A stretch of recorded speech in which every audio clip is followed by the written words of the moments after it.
A 26-year-old nurse stands in a Chicago emergency room holding an $87,000 medical bill that will decide if her dying grandmother lives or dies. 48 hours later, she's signing a contract to marry the most feared mafia boss in America, a man she's never met, confined to a wheelchair after surviving an assassination attempt, who needs a wife before his 33rd birthday, or he'll lose his criminal empire forever. 6 months. One fake marriage. No emotions allowed. But the moment Selena Moretti locks eyes with Luca DeLuca across his fortified penthouse, she realizes the brutal truth. The scariest part isn't marrying a monster. It's discovering the broken man hiding underneath. If you want to see how far desperation and power can twist two people into something dangerously real, stay until the end. Hit that like button and drop a comment with your city so I can see how far this story travels. The fluorescent lights in the emergency room billing office buzzed like dying insects. Selena Moretti sat alone in a plastic chair that smelled like disinfectant and defeat, staring at the printout clutched between her trembling fingers. The number at the bottom didn't change no matter how many times she blinked. $87,342. $87,342. The cost of keeping her grandmother alive for another month. Outside the smudged window, Chicago's October rain hammered against the glass in sheets. Thunder rolled somewhere over the lake. Inside this cramped administrative office, tucked behind the trauma ward, the only sound was Selena's ragged breathing and the secretary's fingers clicking across a keyboard with mechanical indifference. "Miss Moretti." The woman behind the desk didn't look up.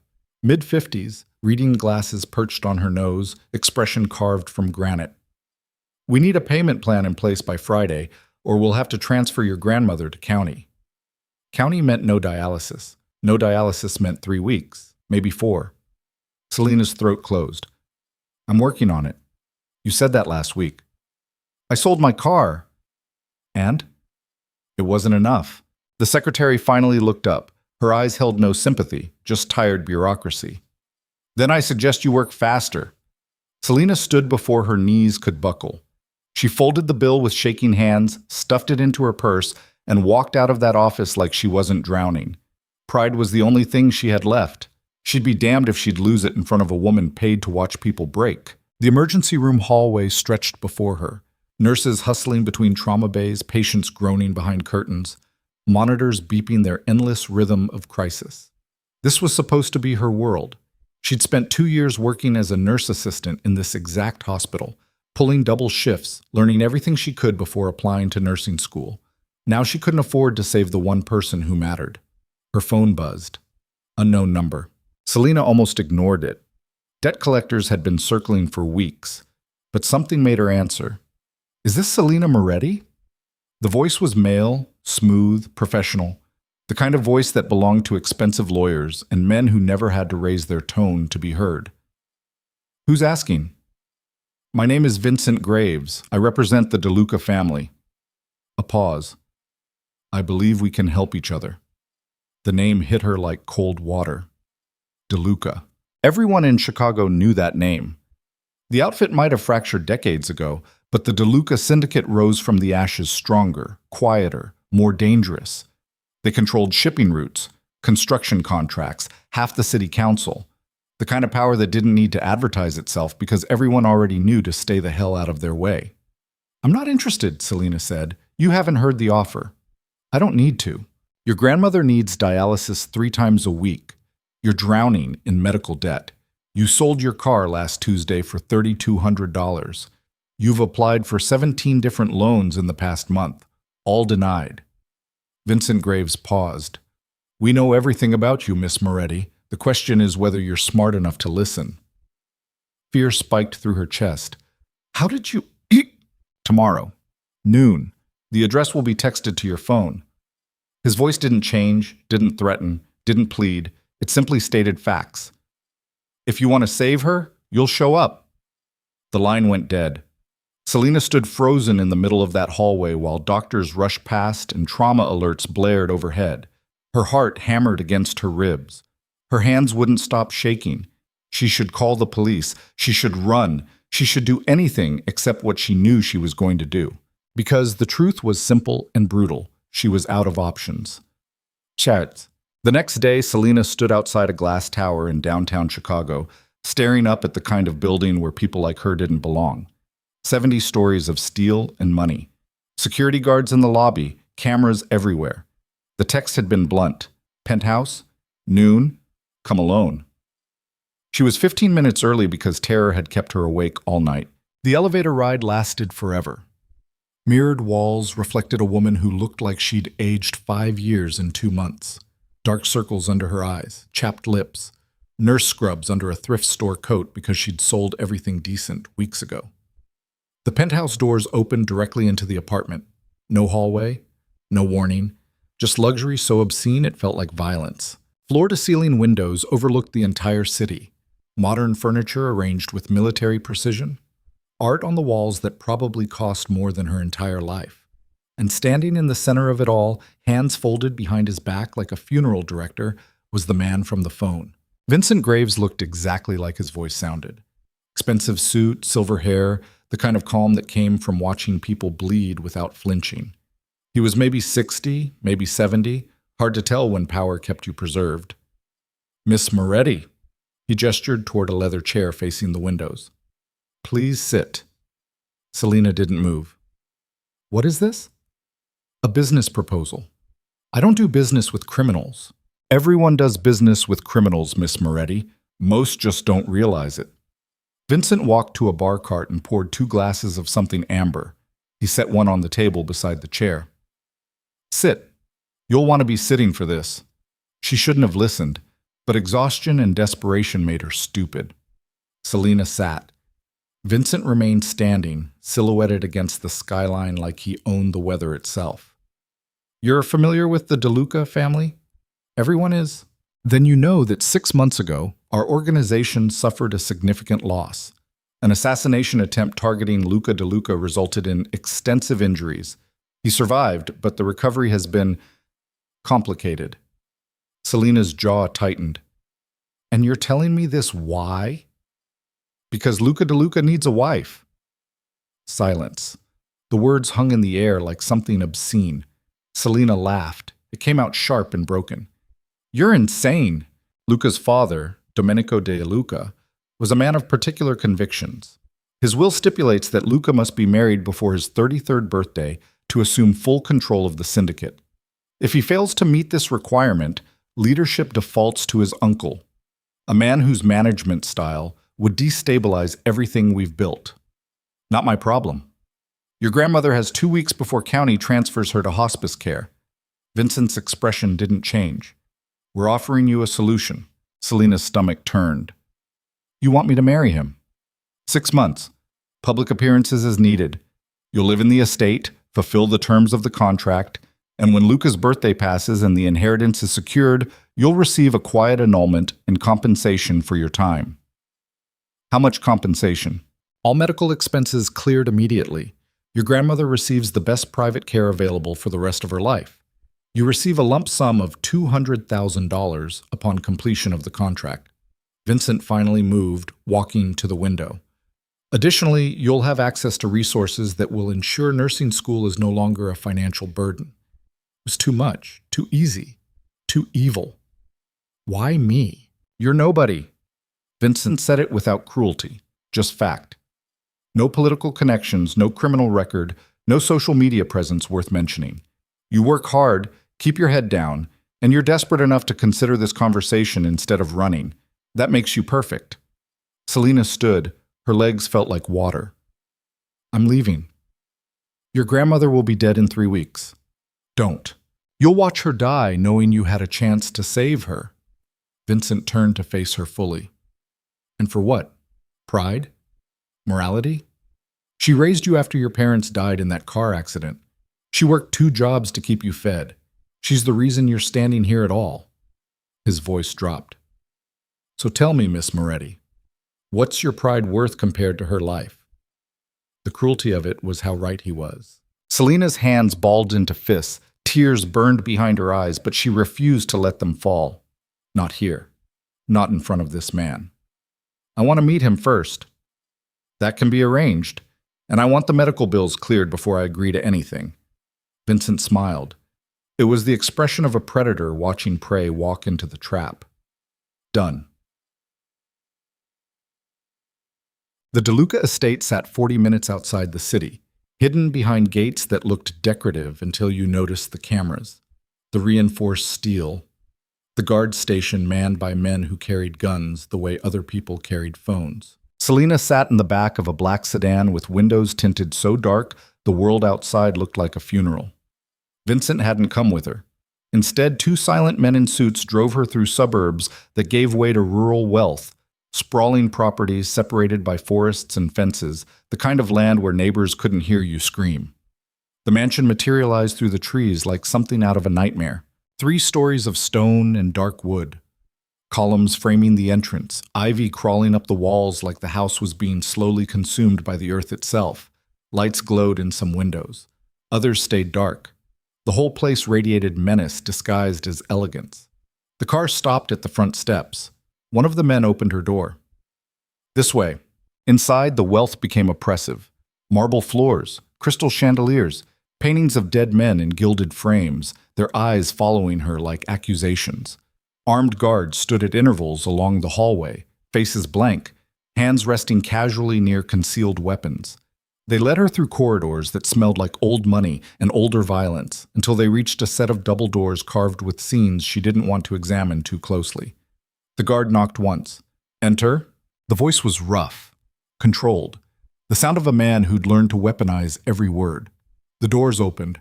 The office beyond was massive, floor-to-ceiling bookshelves, a desk that looked hand-carved from a single piece of wood, leather furniture arranged around a fireplace where flames crackled with false comfort. Rain lashed against windows that overlooked gardens drowning in darkness. And in the center of it all, positioned behind the desk like a king holding court, was Luca DeLuca. The wheelchair registered first. Custom, expensive, black metal that probably cost more than most cars. Then the man himself. He was younger than she expected, early 30s maybe. Dark hair pushed back from a face that would have been handsome if it wasn't so fucking terrifying. Sharp jaw, straight nose. Lips pressed into a line that suggested smiling was something he'd forgotten how to do. Tattoos crept up his neck from beneath the collar of his black shirt, symbols she didn't recognize but felt like warnings. But his eyes were what stopped her, dark, intelligent, furious. The eyes of a man who'd been trapped inside his own body for 6 months and was burning alive from the inside out. Luca studied her with the intensity of someone conducting an autopsy. His hands rested on the desk, strong hands, scarred knuckles, the kind of hands that had hurt people. He didn't smile, didn't stand, didn't pretend this was anything other than what it was. A transaction. Selena Moretti. He said her name like he was testing the weight of it. Vincent tells me you're smart enough to say yes. She forced herself to meet his stare. Vincent tells me you're desperate enough to need me. Something flickered in his expression. Not quite amusement, closer to surprise. Sit. I'll stand. Suit yourself. He leaned back in the wheelchair. The movement was smooth, practiced, but she caught the flash of pain he tried to hide. You understand what's being offered? A fake marriage, 6 months. Then we both walk away. Correct. And if I refuse? Then you leave and we never speak again. Luca's voice stayed flat. Your grandmother dies. You drown in debt. Life continues. He tilted his head slightly. But you won't refuse. Why not? Because you're here. The truth of it stung. Selena crossed her arms, hating him, hating herself more. What do you get out of this? Control of my family's empire. Legitimacy in the eyes of men who think weakness is contagious. His jaw tightened. A wife who won't expect me to pretend this is anything other than survival. And what do I have to do? Be seen with me. Attend events. Smile for cameras. Play the part. Luca's eyes never left hers. In private, we maintain separate lives. You stay in the East Wing. I stay here. We're strangers who happen to share an address. That's it? That's everything. Selena wanted to scream, wanted to run, wanted to wake up and discover this was just another nightmare from the medical debt that had been crushing her for weeks. But the man in the wheelchair was real. The offer was real. and the clock counting down her grandmother's life was the realest thing of all. "I want something else," she said. Luca raised an eyebrow. "You're negotiating? You need me as much as I need you, so yes, I'm negotiating." For the first time, something almost human crossed his face. "Go on. After 6 months, when this ends, I want a reference." "A reference? I'm going to nursing school. I'll need recommendations. I want one from the DeLuca family's private physicians." Luca stared at her like she'd grown a second head. Then he laughed. It was a bitter, broken sound that didn't belong anywhere near humor. "You're standing in the home of one of the most dangerous criminal organizations in the country, agreeing to marry a man you've never met, and you're worried about nursing school?" "I'm worried about my future. You should understand that." The laughter died. His expression hardened back into stone. "Fine. You'll have your reference. And I want to see my grandmother, regularly. No restrictions. Done. And you're pushing your luck, Miss Moretti." Selena stepped closer to the desk, close enough to see the tension in his jaw, the white-knuckle grip he had on the armrests, close enough to realize this man wasn't just dangerous, he was desperate, and desperate men were unpredictable. "I want one promise," she said quietly. "Which is? You don't touch me, ever, not unless it's for show." Something dark flashed through his eyes. Not anger, something colder. "I'm not interested in forcing myself on anyone. You're a contract, not a conquest. Say it clearly." Luca leaned forward. The movement brought him close enough that she could smell whiskey and smoke and something sharper underneath. His voice dropped to barely above a whisper. "I will never touch you outside what's required for public appearances. You have my word." "The word of a criminal?" "The only word I have." They stared at each other across the desk. Rain hammered the windows. The fire crackled. Somewhere in the house, a clock chimed. Selena thought about her grandmother's hands, thin, fragile, covered in bruises from IV lines. Thought about the dialysis chair where she spent hours 3 times a week, growing weaker. Thought about the empty promise she'd made at her parents' funeral 17 years ago, that she'd take care of the woman who took care of her. "When?" she asked. Luca's expression didn't change. "The contracts will be ready tomorrow. Medical payments clear within 24 hours. You move in this weekend." "That fast?" "My birthday is in 5.5 months. We don't have time to waste." He reached into his desk and pulled out a thick manila envelope. "Everything you need to know is in here. Rules, expectations, financial arrangements. Read it carefully." Selena took the envelope. It felt heavy, final. "Anything else?" Luca asked. She wanted to ask why. Why her? Why this? Why agree to trap himself in a fake marriage instead of just finding someone who'd actually want him? But the answers didn't matter. This wasn't about truth. It was about survival. "No," she said. "Then we're done." He turned his wheelchair slightly, dismissing her. "Vincent will handle the details. Don't be late on Saturday." She was halfway to the door when his voice stopped her. "Miss Moretti." She looked back. Luca hadn't moved, but something in his expression had shifted. The mask had slipped for just a second, revealing the exhaustion underneath. "Thank you." It was the last thing she expected. "For what?" "For not looking at me like I'm broken." Before she could respond, he turned away, facing the windows and the rain and the darkness beyond. Dismissed. Done. Selena left the office with her heart pounding and the envelope clutched against her chest like a shield. She just agreed to marry a monster, and the terrifying part was how human he'd looked in that final moment. That night, Selena sat in her grandmother's hospital room and lied through her teeth. "The bills are handled," she said, holding those thin, fragile hands. "We found a grant. Everything's covered." Her grandmother, Sophia Moretti, 73 years old, the strongest woman Selena had ever known, studied her face with eyes that still saw too much. "What did you do?" "Nothing bad." "Selena, I promise, Nonna, everything's okay." The old woman's grip tightened. "You're lying. I'm saving your life." "Not if it costs you yours." Selena blinked back tears. "You raised me.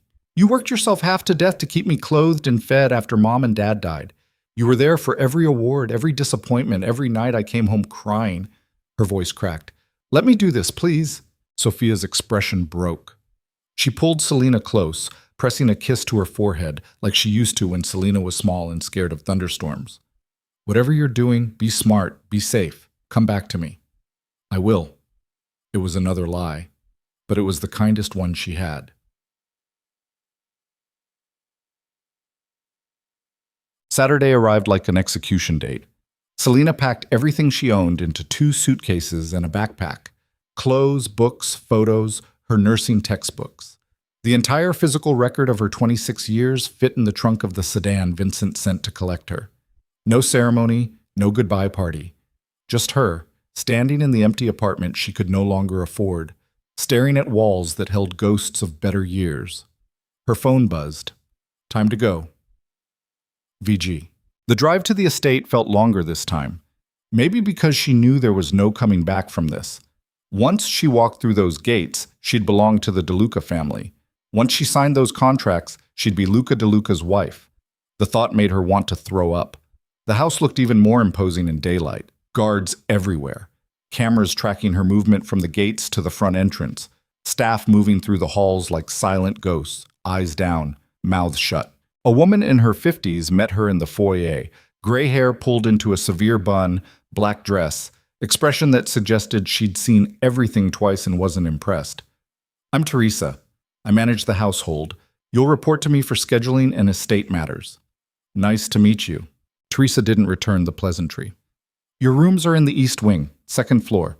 You are not to enter Mr. DeLuca's private office, his bedroom, or the West Wing without explicit permission. Meals are served at 7, 1, and 7. If you require something outside those times, inform the kitchen staff in advance." Questions? "Where's Luca?" "Mr. DeLuca is occupied. You'll see him at dinner." Teresa turned and started walking, clearly expecting Selena to follow. "This way." The East Wing was quieter than the rest of the house. Fewer guards, more windows. It felt like a gilded cage disguised as luxury. Teresa opened a door. "You're sweet." Sweet was an understatement. Bedroom, bathroom, sitting room, walk-in closet bigger than Selena's old apartment. Windows overlooking gardens that would have been beautiful if they weren't surrounded by walls and security. Furniture that probably cost more than her nursing school tuition. "Your belongings will be brought up shortly," Teresa said. "Dinner is in 3 hours. Dress appropriately." She paused at the door. "One more thing, Miss Moretti. Whatever arrangement you have with Mr. DeLuca is none of my concern, but the staff talks, the guards watch, and the family remembers everything. Be smart." Then she left. Selena stood alone in that massive room and felt smaller than she'd ever felt in her entire life. Boss. Dinner was a nightmare dressed as civilization. The dining room could have seated 30 people. Tonight it held 3. Luca at the head of the table, Vincent to his right, Selena to his left. Armed guards stood at the exits. Staff moved silently, serving courses Selena couldn't identify and barely tasted. Luca wore a black suit that made him look like he was attending a funeral. He sat rigid in the wheelchair, jaw tight, fury radiating off him in waves. He'd barely looked at her since she entered the room. Vincent made small talk about wedding arrangements, venues, guest lists. Details that meant nothing to Selena but seemed to matter greatly to the logistics of selling this lie. "The ceremony will be small," Vincent said, cutting into something that might have been duck. "Immediate family only. We'll release photos afterward to establish the marriage publicly." "When?" Selena asked. 2 weeks. Her fork clattered against the plate. 2 weeks? "The timeline is non-negotiable," Luca said. First words he'd spoken directly to her all evening. His voice was flat, cold, empty. "We need to establish legitimacy before questions arise." "I haven't even signed the contracts yet." "You'll sign them tomorrow morning, 8 a.m., Vincent's office." It wasn't a request.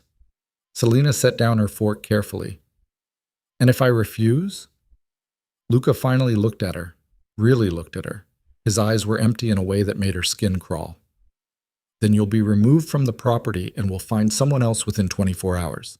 Your grandmother's medical payments will be reversed, and you'll never hear from us again." The threat was delivered without heat, without emotion, just fact. Vincent continued eating like they weren't discussing extortion over dinner. Selena's hands shook with rage. "You're a bastard!" "Yes." Luca returned his attention to his plate. but I'm an honest one. I told you exactly what this was. Don't pretend you expected kindness. I expected basic decency. Then you came to the wrong house. Something inside her snapped. Selena stood so fast her chair scraped against marble. I didn't come here by choice. I came here because you people backed me into a corner and gave me no way out. So don't sit there and act like I'm the naive one for expecting you to be something other than exactly what everyone says you are. A cold, ruthless son of a bitch who destroys everything he touches. Silence. Vincent set down his fork. The guards shifted slightly, and Luca stared at her with an expression that could have been carved from ice. Then he laughed. It was harsh, bitter, completely humorless. You're right. I am exactly what they say. He rolled his wheelchair back from the table. Welcome to the family, Miss Moretti. I hope you survive it. He left the dining room without another word. Selena stood there shaking, furious, terrified. Vincent dabbed his mouth with a napkin and stood smoothly. I suggest you learn to control your temper. Outbursts like that in front of the wrong people could be dangerous. Is that a threat? A courtesy. He buttoned his jacket. 8 a.m., Miss Moretti. Don't be late. She was alone again. Staff cleared plates around her like she was invisible. Guards returned to their posts. The house settled back into its cold, watchful silence. Selena walked back to her gilded cage of a room and locked the door. She didn't cry, couldn't afford to. Tears were a luxury for people who had other options. Instead, she pulled out the contracts and started reading. Every clause, every stipulation, every legal trap hidden in 40 pages of carefully worded destruction. She read until her eyes burned and her head ached. She read until she understood exactly what she'd agreed to. And somewhere around 3 a.m, when exhaustion finally dragged her towards sleep, Selena made herself a promise. She'd survive this. She'd play their game. She'd marry their broken monster of a mafia boss and fulfill every requirement of the contract. But she'd do it on her terms, and when 6 months ended and they cut her loose with blood money and empty promises, she'd walk away without looking back. She had to believe that. Because the alternative, that Luca DeLuca might be more than just a monster, that the broken man in the wheelchair might actually be human underneath all that fury and ice, was too dangerous to consider. Somewhere in the West Wing, in an office overlooking rain-soaked gardens, Luca DeLuca stared at security footage of the woman who'd just called him exactly what he was. And for the first time in 6 months, he felt something other than rage. He felt curious. Selena signed the contracts at 8 a.m. sharp in Vincent Graves' office, a room that smelled like leather and old cigars and the kind of money that bought silence. Her hand cramped around the pen. 40 pages reduced to her signature on the final line, witnessed, notarized, legally binding. Vincent slid the documents into a manila folder without ceremony. Congratulations, Miss Moretti. You're now officially engaged to Luca DeLuca. Thrilled, she said flatly. The wedding is scheduled for 2 weeks from today, Saturday, 4 p.m., the estate's private chapel. He folded his hands on the desk.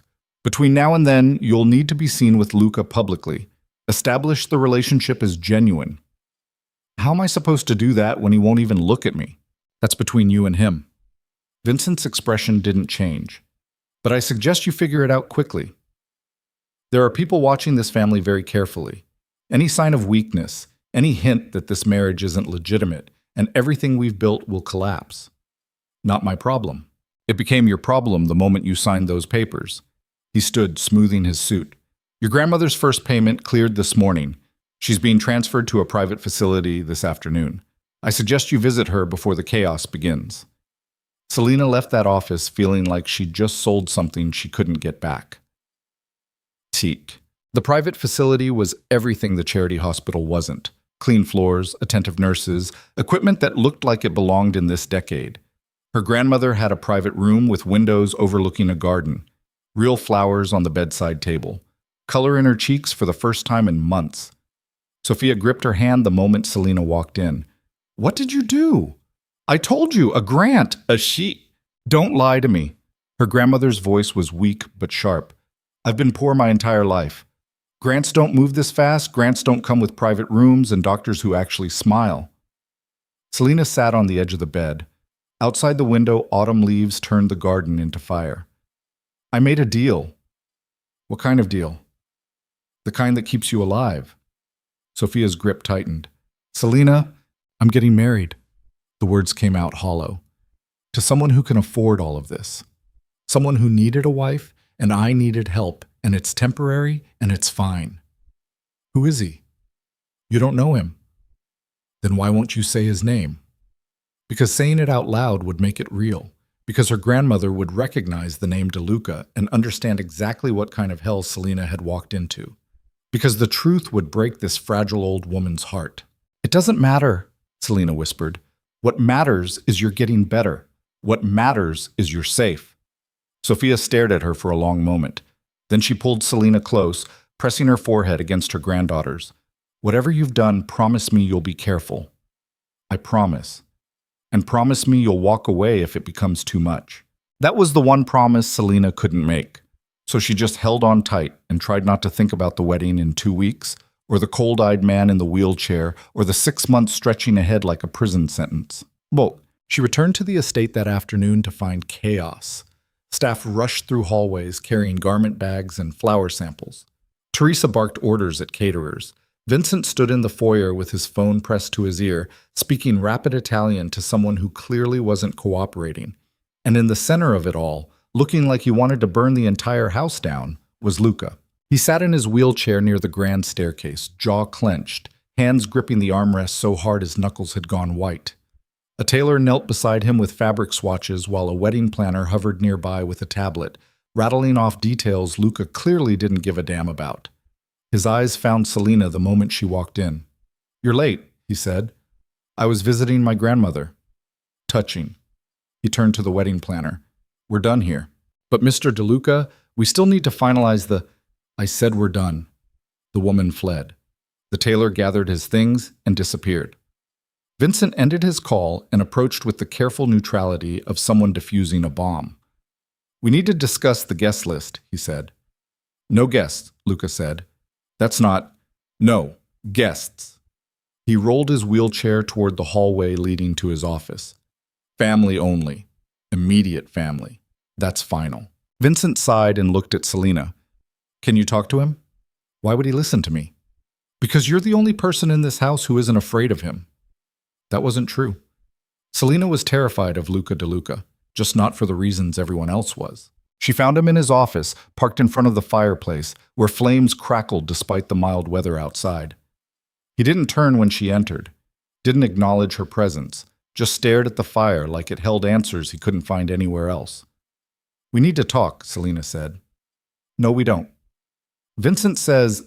I don't care what Vincent says. Luca's voice was flat, exhausted. I don't care about flower arrangements or guest lists or any of this performative bullshit. We're signing papers in 2 weeks. That's it. Selena closed the door behind her. You're the one who needs this marriage to look real. You're the one with the empire on the line. So either we figure out how to make this work, or we're both screwed. It'll work. How? You won't even look at me in public. I'm looking at you now. That's not what I mean, and you know it. She moved closer, forcing herself not to back down. If we're going to sell this, we need to at least pretend we can stand each other. Finally, he turned. The firelight caught the sharp angles of his face, the fury burning behind his eyes. You think I want this? You think I enjoy being trapped in this fucking chair, forced to marry a stranger because my father decided I needed a wife to prove I'm not weak? I think you're angry. Brilliant observation. I think you're furious that you survived that assassination attempt, and I think you hate every person in this house who looks at you with pity, and I think you're terrified that you'll never walk again without assistance. She held his stare. But none of that is my fault, so stop taking it out on me. Silence stretched between them like a wire pulled too tight. Then Luca laughed, the same bitter, broken sound from their first dinner. You don't pull your punches, do you? Would you respect me if I did? No. He rolled his wheelchair closer, close enough that she could see the exhaustion carved into his face, the pain he tried to hide. What do you want from me, Selena? I want you to try. Just try to make the next 2 weeks bearable. And if I can't, then we're both going to have a miserable 6 months. He stared at her for a long moment. Then he reached for a bottle of whiskey on the side table, poured 2 glasses, and held one out to her. Fine. We'll try. She took the glass. Their fingers brushed. His hands were rougher than she expected, scarred from whatever hell he'd survived 6 months ago. To miserable compromises, Luca said, raising his glass. And temporary marriages, Selena added. They drank in silence while the fire burned low and the afternoon died outside the windows. But she... The next 2 weeks became a crash course in performing a relationship that didn't exist. Vincent arranged dates that felt more like military operations. Dinner at a restaurant where half the patrons were probably on the DeLuca payroll. A charity gala where Selena wore a dress that cost more than her rent used to and smiled while photographers captured every angle. A walk through the estate gardens where guards watched from a distance, and Luca's wheelchair navigated gravel paths with mechanical precision. They barely spoke during these orchestrated moments, just existed in each other's orbit like planets locked in hostile gravity. But late at night, when the house settled into silence and the staff retreated and the guards changed shifts, something strange started happening. Selena couldn't sleep. The East Wing was too quiet, too empty, too much like a tomb decorated with expensive furniture. So she'd wander. Down hallways lined with paintings of dead men, through the massive library that smelled like old paper and older secrets, past windows overlooking gardens that looked haunted in moonlight. And that's where she kept finding him. Luca, alone, pushing himself through exercises that looked like torture. The first time she watched from the doorway as he gripped parallel bars bolted to the library floor and hauled himself upright. His entire body shook with effort, sweat soaked through his shirt. His face twisted with pain he clearly thought no one would see. He made it 3 steps before his legs gave out. The sound he made when he collapsed back into the wheelchair wasn't quite human. Rage and agony and something worse underneath. Selena almost left. Should have left. This was private, personal, the kind of moment you weren't supposed to witness. But then Luca looked up and saw her standing there. How long have you been watching? His voice was raw. Long enough? Enjoying the show? No. She walked into the library, closing the distance between them. I'm wondering why you're doing this alone. Because I don't need an audience. You need a spotter. You're going to hurt yourself. I'm already hurt. He grabbed a towel from the chair, wiping sweat from his face with shaking hands. That's the whole fucking problem. Selena knelt beside the wheelchair, close enough to see the scars on his neck where tattoos couldn't quite hide old violence, close enough to smell exhaustion and desperation. How bad is it? The paralysis? Partial. Lower spine damage. The doctor said I might walk again with extensive therapy and luck. He laughed bitterly. Turns out I don't have much luck. What are they doing for treatment? Physical therapy 3 times a week, exercises, injections, everything that's supposed to help and doesn't. His hands clenched into fists. I used to run this empire from the streets. Now I can't even stand long enough to look someone in the eye when I threaten them. So you torture yourself alone every night instead? What else am I supposed to do? Let me help. He stared at her like she'd lost her mind. Why? Because I'm a nurse assistant. Because I've worked with patients recovering from spinal injuries. Because you're going to seriously hurt yourself trying to prove something to people who aren't even here. She stood, crossing her arms. And because we're stuck with each other for 6 months, might as well make it useful. Luca studied her face with those 2 sharp eyes, looking for the lie, the manipulation, the hidden agenda. What do you want in return? Nothing? Everyone wants something. Fine. I want you to stop being an asshole at breakfast. Despite everything, he almost smiled. Almost. That's it? That's it. He looked down at his hands, then back at her. Tomorrow night, 11 p.m. Don't be late, ma'am. It became their routine. During the day, they played their roles. The engaged couple preparing for a wedding that would save an empire. Selena smiled for cameras and learned to navigate conversations with family members who looked at her like she was a temporary inconvenience. Luca conducted business from his office, issuing orders with the same cold efficiency he probably used to issue death sentences. But at night, the performance dropped. Selena met him in the library. She set up a proper recovery plan, stretches to maintain flexibility, exercises to rebuild strength, modifications to prevent injury. She pushed him harder than the fancy physical therapists ever did because she wasn't getting paid to be gentle. Again, she'd say when he wanted to quit, "I can't." "You can. Stop being dramatic. I'm going to fire you." "You can't fire me. We're getting married." He'd curse her in Italian and English and probably several other languages, but he'd do the exercises. And slowly, incrementally, impossibly, he started getting stronger. One night, 3 days before the wedding, he made it 7 steps on the parallel bars before his legs gave out. Selena caught him before he fell. Her arms barely supported his weight. He was solid muscle despite the injury, but she held on until he could grip the bars again. "I've got you," she said. His chest heaved against her shoulder. "You shouldn't." "Why not?" "Because I'm exactly what you called me. A cold, ruthless son of a bitch who destroys everything he touches." She helped ease him back into the wheelchair. "Maybe. But you're also a stubborn asshole who refuses to quit, so I guess we're even." He looked up at her, really looked. Not like she was a contract or a solution or another transaction, like she was actually there. "I don't understand you." "Good. Keeps things interesting." Something shifted in his expression. The ice cracked just slightly, revealing exhaustion and confusion and something almost vulnerable underneath. "Why are you really doing this, Selena?" "I told you. The truth." She could have lied, should have lied, but something about the late hour and the empty library and the man who'd just trusted her to catch him made honesty feel less dangerous than it should have been. Because everyone in this house looks at you like you're either a monster or a tragedy. And I'm tired of people only seeing half of who someone is. She grabbed the towel and tossed it to him. "You're an asshole, but you're not broken. There's a difference." Luca caught the towel. His jaw tightened. "What if I am broken?" "Then we're both broken. Doesn't mean we have to make it each other's problem." He didn't respond. Just sat there in that wheelchair surrounded by books and shadows and the weight of everything he'd lost. Selena started to leave, give him privacy, give him space, give him whatever he needed that wasn't her. "Selena." She stopped at the door. "Thank you." It was the second time he'd said it, and just like the first time, it caught her completely off guard. "You're welcome."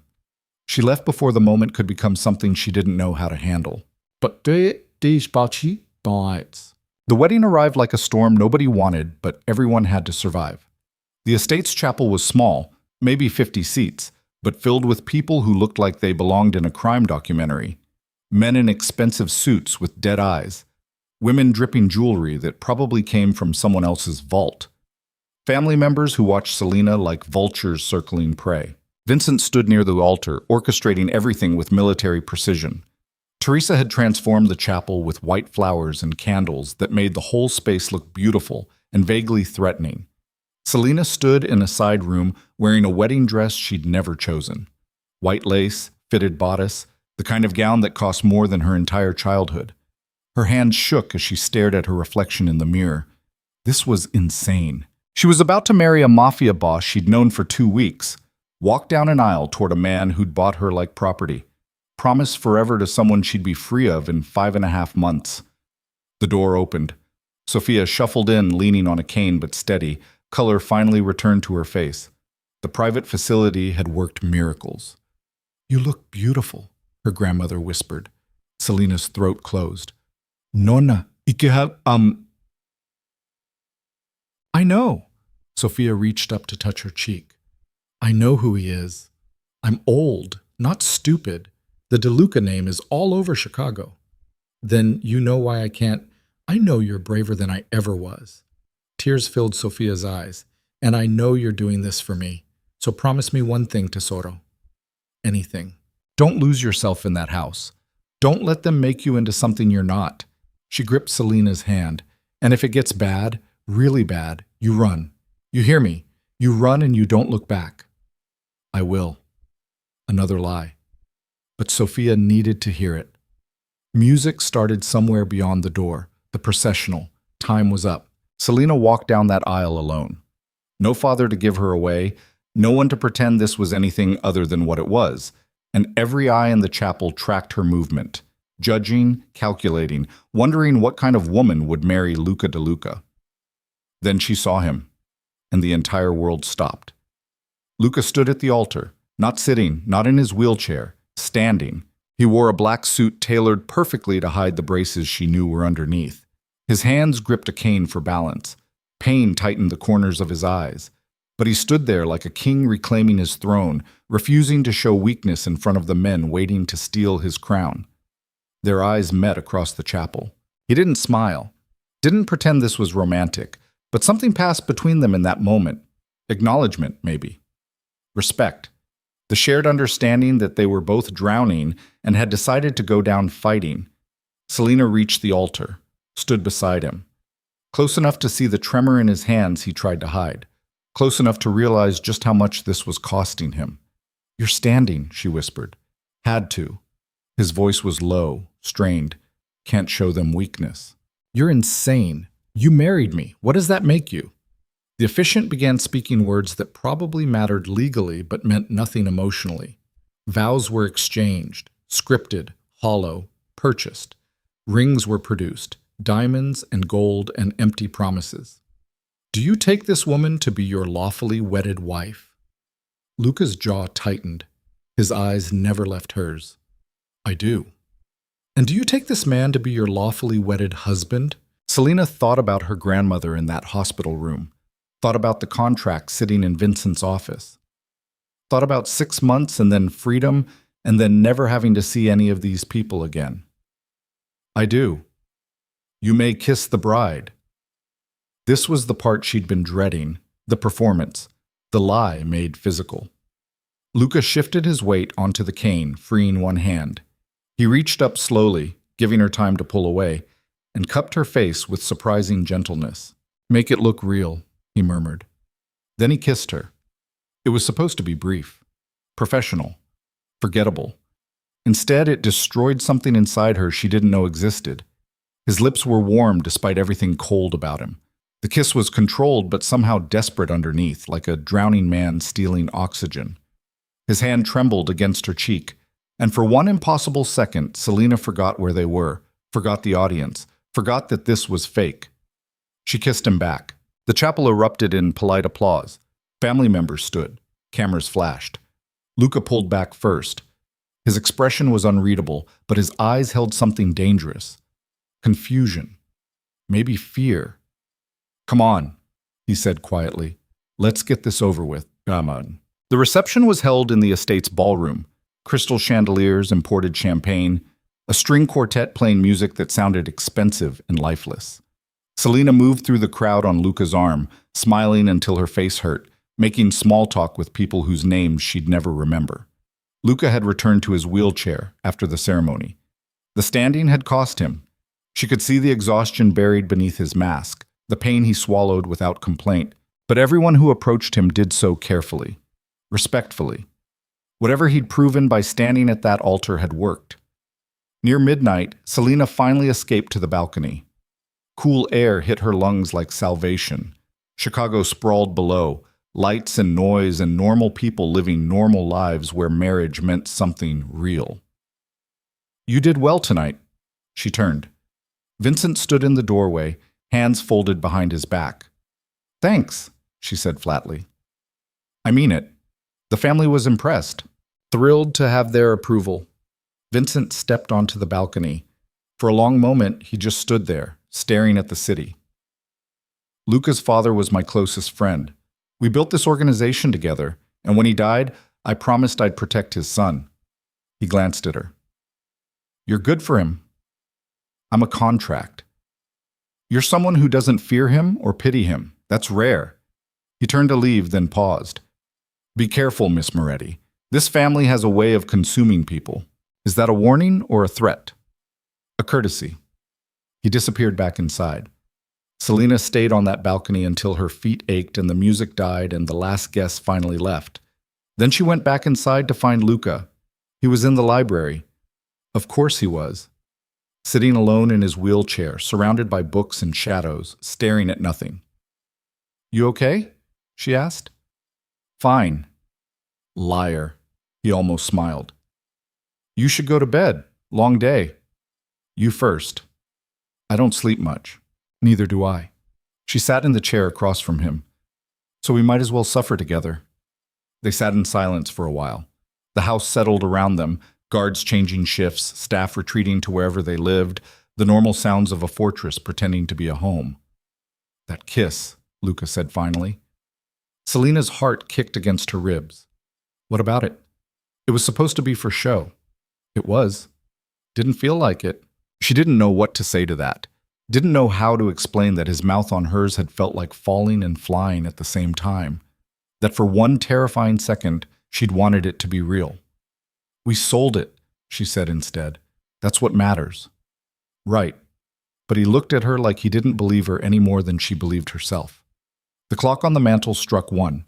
Selena stood, suddenly exhausted beyond reason. "Good night, Luca." "Selena."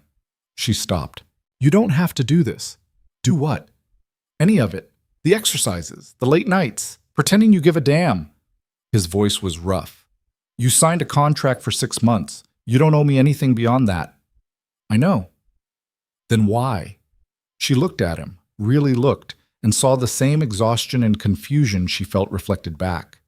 Two people trapped in a situation neither wanted, stumbling toward something neither understood. "Because maybe I want to," she said quietly. Then she left before he could respond. She made it halfway to her room before reality crashed down. She'd just married a criminal, kissed him in front of witnesses, felt something she absolutely could not afford to feel. And the worst part? She was already looking forward to tomorrow night in the library. Let me see. The weeks after the wedding blurred together. Days belonged to the performance. Selena learning to navigate the dangerous politics of the DeLuca family, attending meetings where she understood nothing but her presence apparently mattered, smiling through dinners with men who traded violence like currency. Nights belonged to something else entirely. The library sessions continued. Luca pushed himself harder, driven by something Selena couldn't quite name. Some nights he made progress. Others, his body betrayed him, and he'd collapse back into the wheelchair cursing God and fate and the bastard who'd put 3 bullets in his spine. But he never quit. And Selena never left. They talked during those sessions. Real conversations that had nothing to do with contracts or empires, about books, about Chicago, about the lives they'd lived before violence and desperation collided. She learned he'd wanted to be an architect before his father died, and the syndicate became his inheritance. He learned she'd wanted to be a doctor, but couldn't afford medical school. They argued about authors and movies and whether whiskey was better than wine. They traded insults that somehow felt more honest than compliments. And slowly, the walls between them crumbled. It started small. His hand brushing hers when she helped him stand. Her fingers adjusting the brace on his spine, lingering longer than necessary. The way he watched her move through the library like he was memorizing something he couldn't keep. Then one night, everything shifted. Luca had just completed his exercises, 12 steps on the parallel bars, a personal record, and Selena handed him water while he caught his breath. "You're getting stronger," she said. "Thanks to you. Thanks to you not being a quitter." He looked up at her. Exhaustion made him honest. "I don't understand what you're doing to me." Her heart stuttered. "What do you mean?" "I spent 6 months wanting everyone around me to disappear. Then you showed up and argued with me and refused to treat me like I was fragile, and now I—" He stopped, jaw tightened. "Nothing. Forget it." "Now you what?" "Now I wait for these sessions like they're the only real part of my day." The confession came out rough, angry, like it hurt to admit. "You make me want to be better, and I don't know what to do with that." Selena couldn't breathe. They were standing too close. When had they gotten this close? And his eyes held something raw and dangerous. "Luca, I know this is fake. I know we signed contracts and this ends in 4 months and you'll walk away and never look back. I know all of that." His hand came up, fingertips barely touching her wrist. "But when you're here, none of it feels fake." She should have pulled away. Should have reminded him about boundaries and agreements and all the reasons this was a catastrophically bad idea. Instead, she kissed him. Not for show, not for cameras, not for the family or the empire or anything beyond the simple, stupid fact that she wanted to. Luca froze for half a second.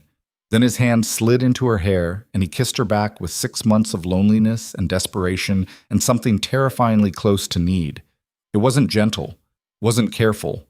It was hungry and messy and human, Two people who'd been drowning finally coming up for air in the worst possible way. When they finally broke apart, both breathing hard, reality crashed back. "That can't happen again," Selena whispered. "I know. We have a contract. I know. This is temporary. I know." His hand was still in her hair.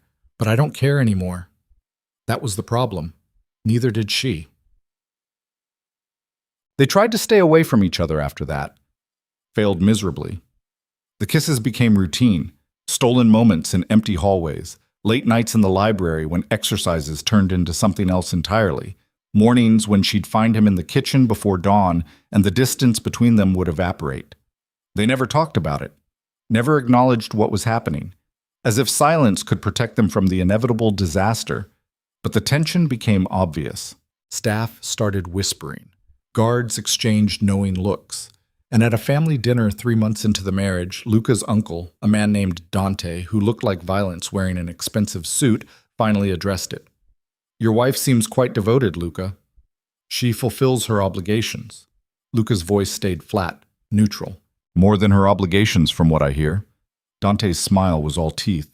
"The staff says she spends every night in the library with you, private sessions, very intimate." Selena's hands clenched under the table. Luca didn't react, didn't move, but something dangerous entered his eyes. "Careful, Uncle. I'm simply observing that your marriage appears surprisingly authentic." Dante cut into his steak. "Which makes one wonder, what happens when the 6 months end? That's none of your concern. Everything regarding this family is my concern, especially when the heir starts forming attachments that could complicate business. Is there a point to this conversation?" Dante set down his fork.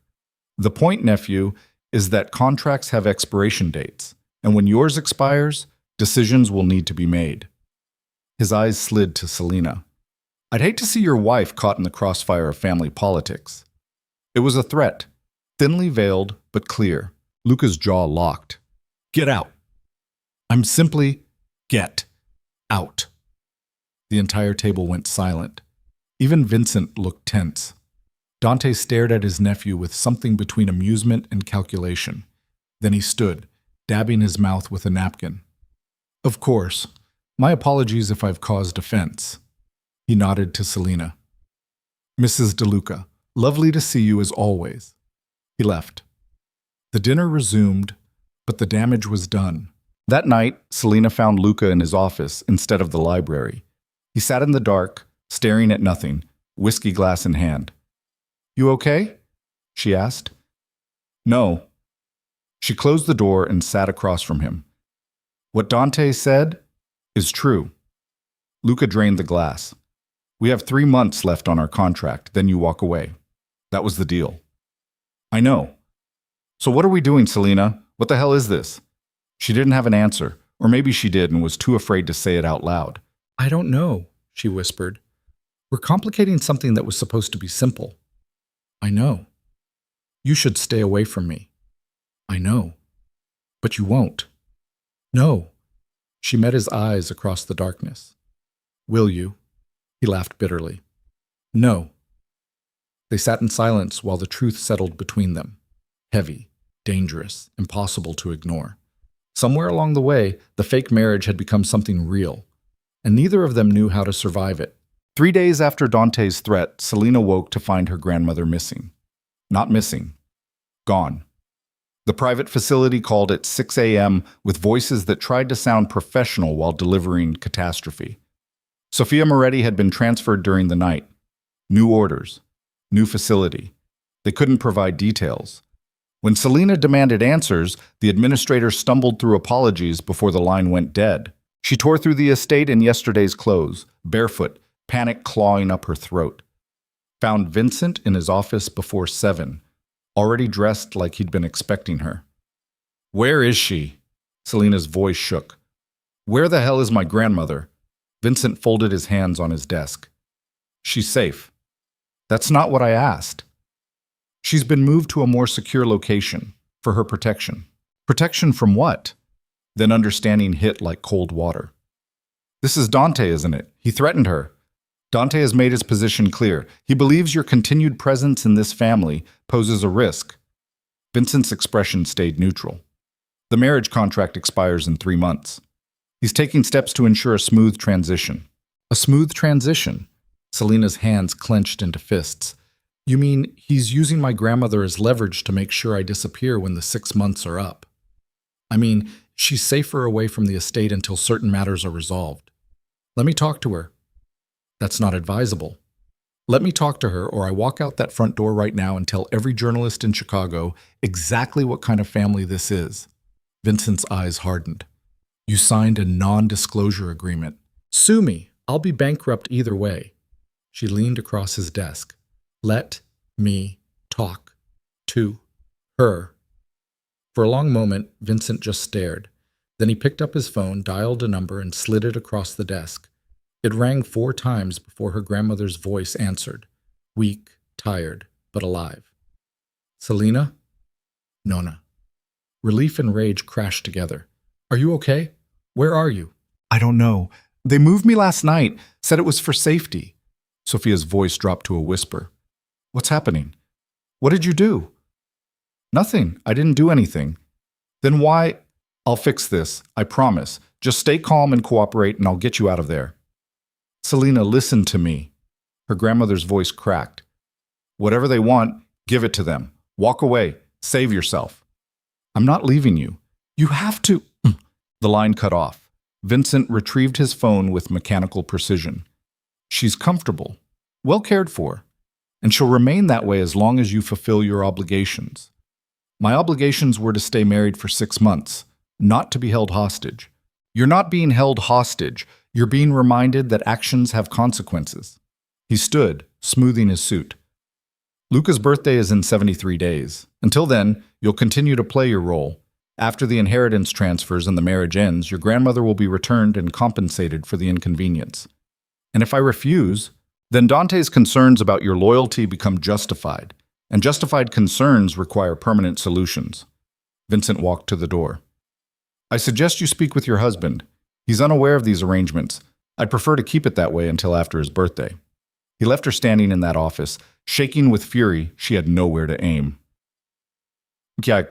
She found Luca in the library, exactly where she knew he'd be. Morning light cut through the windows. He sat at the parallel bars, braces already on, preparing for exercises he didn't know she was about to destroy. We need to talk, Selena said. He looked up, smiled. That rare, almost human expression he only wore around her now. Let me finish this set first. They took my grandmother. The smile died. What? Dante. Vincent. Someone in your fucking family moved her to an undisclosed location last night. Her voice was climbing. She couldn't stop it. They're holding her hostage to make sure I disappear when this contract ends. Luca's hands tightened on the bars. Vincent did this? Does it matter who gave the order? They're all the same. You're all the same. She was yelling now. 3 months of fear and exhaustion and pretending everything was fine erupted like a wound torn open. I should have known better. I should have walked away that first day, but I was desperate and stupid, and now my grandmother is paying for it. Selena, don't. She held up a hand. Don't try to make this okay. Don't tell me you'll fix it. You can't fix this. Your family took her because they think I'm a threat, because we stopped pretending and started. Her voice broke. Started whatever the hell this is. Luca pushed himself upright using the bars. Pain flashed across his face, but he ignored it. I'll handle Dante. How? He's right. This marriage ends in 73 days, and then I'm supposed to vanish. That was always the plan. Plans change. Not for people like you. She stepped back, putting distance between them. Your world doesn't work that way. You make deals. You honor contracts. And when the contract expires, you move on to the next transaction. Is that what you think you are? A transaction? I'm exactly what I signed up to be. A convenient solution to your inheritance problem. Her throat closed. I was stupid enough to forget that. You're not stupid, and you're not a transaction. He moved toward her, slow, unsteady, one hand gripping his cane. 3 months ago, you walked into this house like you were already halfway to your own execution. Now you're the only reason I don't want to burn it all down. Pretty words don't change reality. Then let me change reality. He stopped in front of her, close enough that she could see exhaustion carved into his face, desperation making him reckless. Tell Dante to go to hell. Tell Vincent the contract is void. Stay. Stay. She laughed bitterly. As what? Your real wife? Your permanent hostage? What happens when your uncle decides I'm still a threat? What happens when the next power struggle requires you to prove loyalty by throwing me away? That won't happen. You can't promise that. I can promise I'll kill anyone who tries to hurt you. His voice dropped, raw, honest. I can promise that whatever this started as, it's not fake anymore. And I can promise that losing you in 73 days is going to destroy me worse than that bullet in my spine ever did. Selena wanted to believe him. Wanted it so badly it felt like drowning. But wanting didn't make it real. I need my grandmother safe, she whispered. That's all that matters. Then I'll get her back. And then what? And then you decide. Stay or go. Your choice. He reached up slowly, giving her time to pull away, cupped her face with a hand that trembled. But I'm done pretending I don't want you here. Before she could respond, the library door slammed open. Vincent stood in the doorway, face pale, phone pressed to his ear. Behind him, guards rushed past in the hallway. We have a problem, Vincent said. Quotes. The problem arrived in the form of federal agents and a warrant. The FBI descended on the DeLuca estate at 9 a.m. with enough bodies to raid a compound. They had photos, wire transcripts, financial records, everything needed to dismantle the syndicate piece by piece. Someone had talked. Someone inside the family had been feeding information to federal investigators for months, and the agents weren't leaving until they found what they came for. Luca sat in his office surrounded by lawyers while agents tore through the house. His face was carved from stone. No emotion, no fear. The perfect mask of a man who'd been preparing for war his entire life. Selena stood near the window, watching black SUVs circle the property like sharks. Her phone buzzed. Unknown number. She answered without thinking. Miss Moretti. A woman's voice, professional, cold. This is Special Agent Chen with the FBI. I'd like to speak with you. I have nothing to say.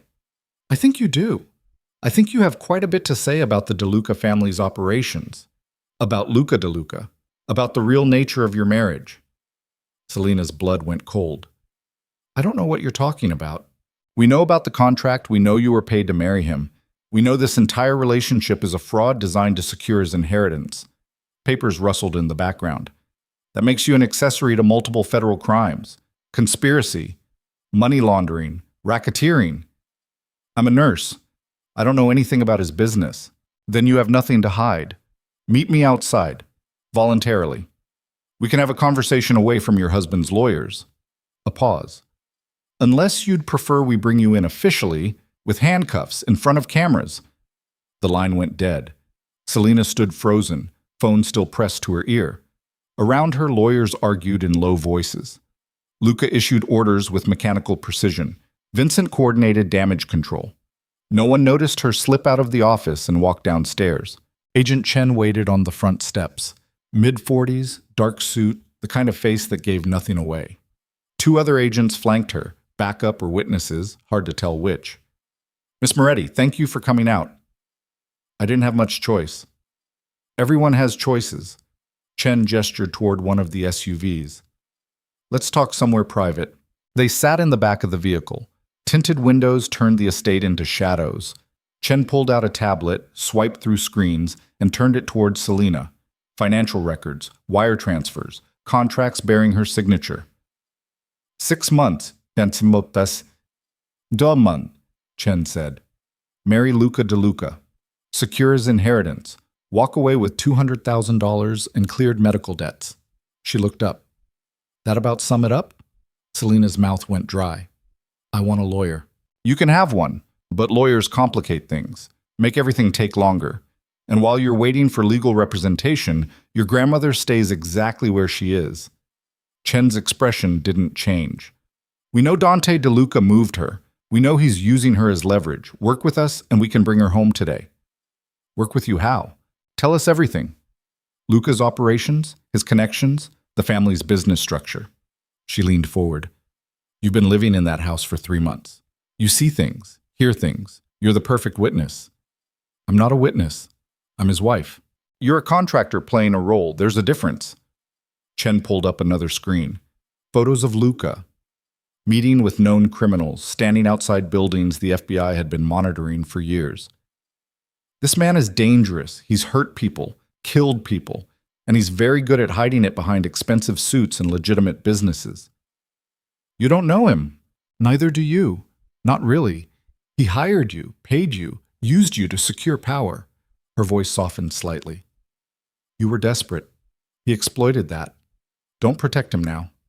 Selena stared at those photos, tried to reconcile the cold-blooded criminal in surveillance footage with the man who'd stood at their wedding despite the pain. The man who pushed himself through brutal exercises every night because he refused to quit. The man who'd looked at her 3 hours ago and asked her to stay. I don't know anything, she said finally. You're lying. Prove it. Chen studied her face for a long moment.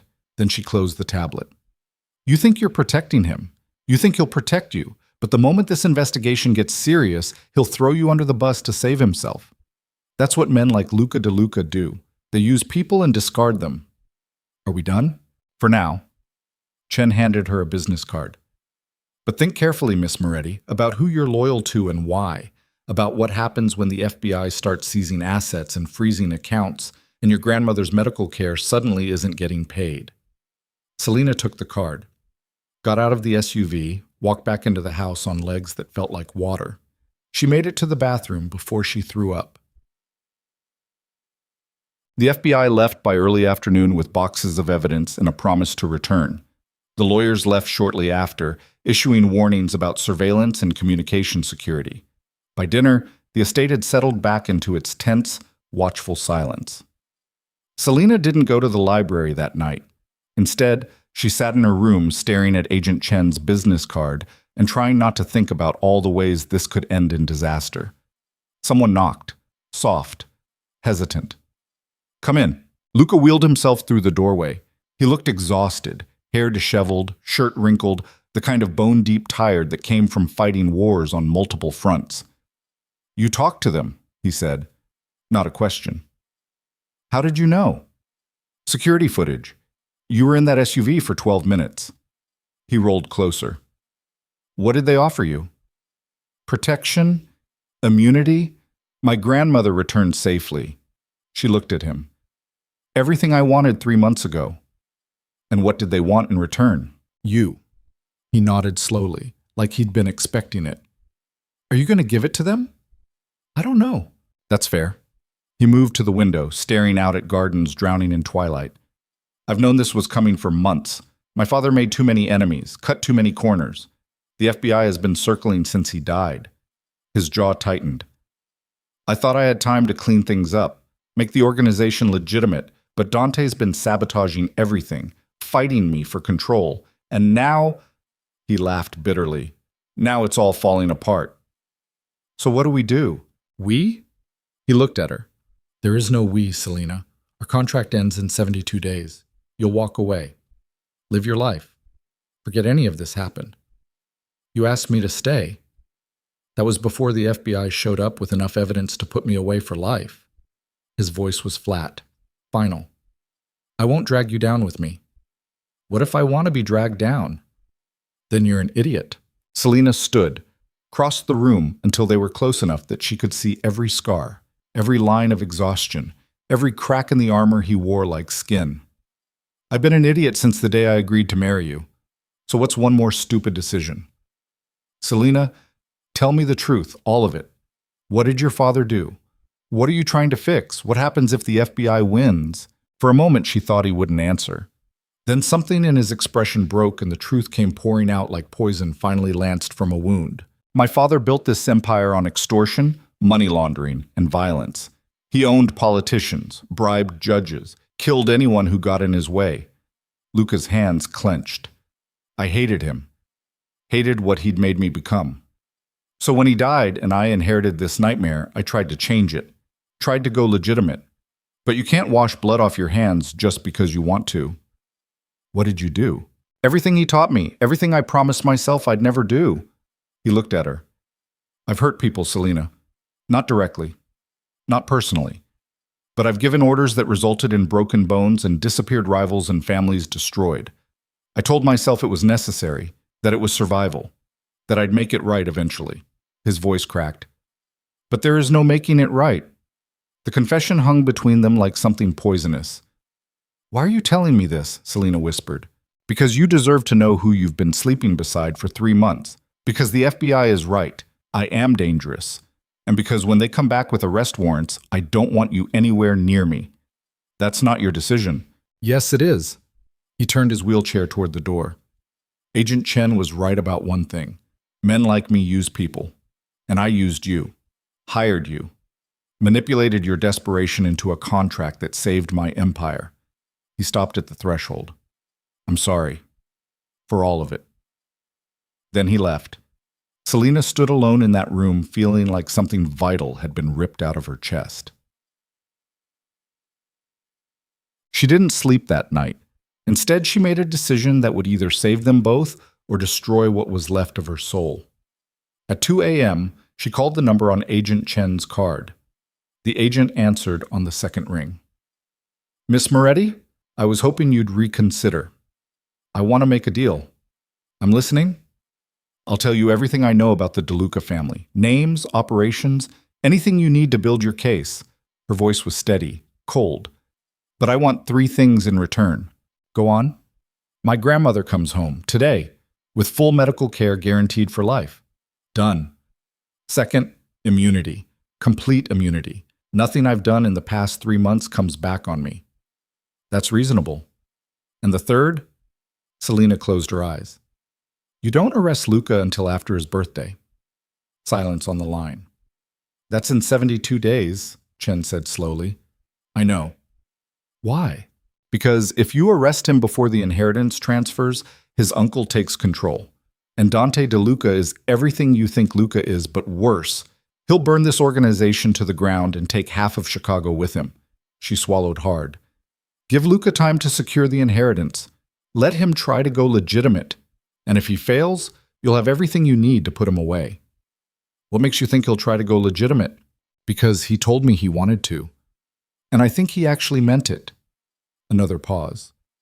You're protecting him. I'm protecting everyone. A lie. She was protecting him. Only him.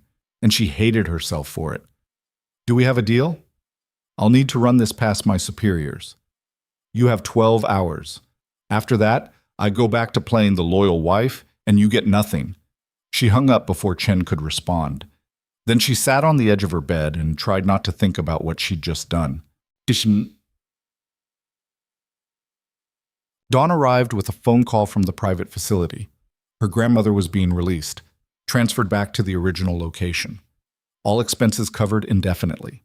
The FBI had accepted her terms. Selena sat through breakfast in silence while Vincent discussed security protocols, and Luca ignored his food, and the house pretended yesterday's raid hadn't happened. No one mentioned the FBI, no one acknowledged the investigation slowly tightening like a noose. They just performed their roles. Criminals playing at civilization. After breakfast, Selena found Vincent alone in his office. I need to visit my grandmother, she said. Of course. I'll arrange transportation. There's something else. She closed the door. I want to know everything about Luca's father. The real story. Not the sanitized family history. Vincent's expression didn't change. Why? Because I'm his wife. Because I deserve to know what I'm part of. She held his stare. And because if this family is going to survive the FBI investigation, someone needs to understand exactly how deep the rot goes. For a long moment, Vincent just studied her. Then he pulled out a file from his desk drawer. Thick, heavy, decades of sins compressed into paper. Domenico DeLuca was brilliant and brutal in equal measure. He built this empire through fear and favors, made alliances that kept law enforcement at bay for 30 years. Vincent pushed the file across the desk. But he also made enemies, and those enemies have long memories. Who betrayed the family to the FBI? We're still investigating. Bullshit. You know exactly who it was. Vincent's jaw tightened. Luca's former fiancée, Valentina Russo. The name hit like ice water. He was engaged before? 7 years ago. before the assassination attempt, before his injury. Vincent's voice stayed flat. Valentina came from another crime family. The marriage was strategic, but Luca broke it off 6 months before the wedding. She didn't take it well. How not well?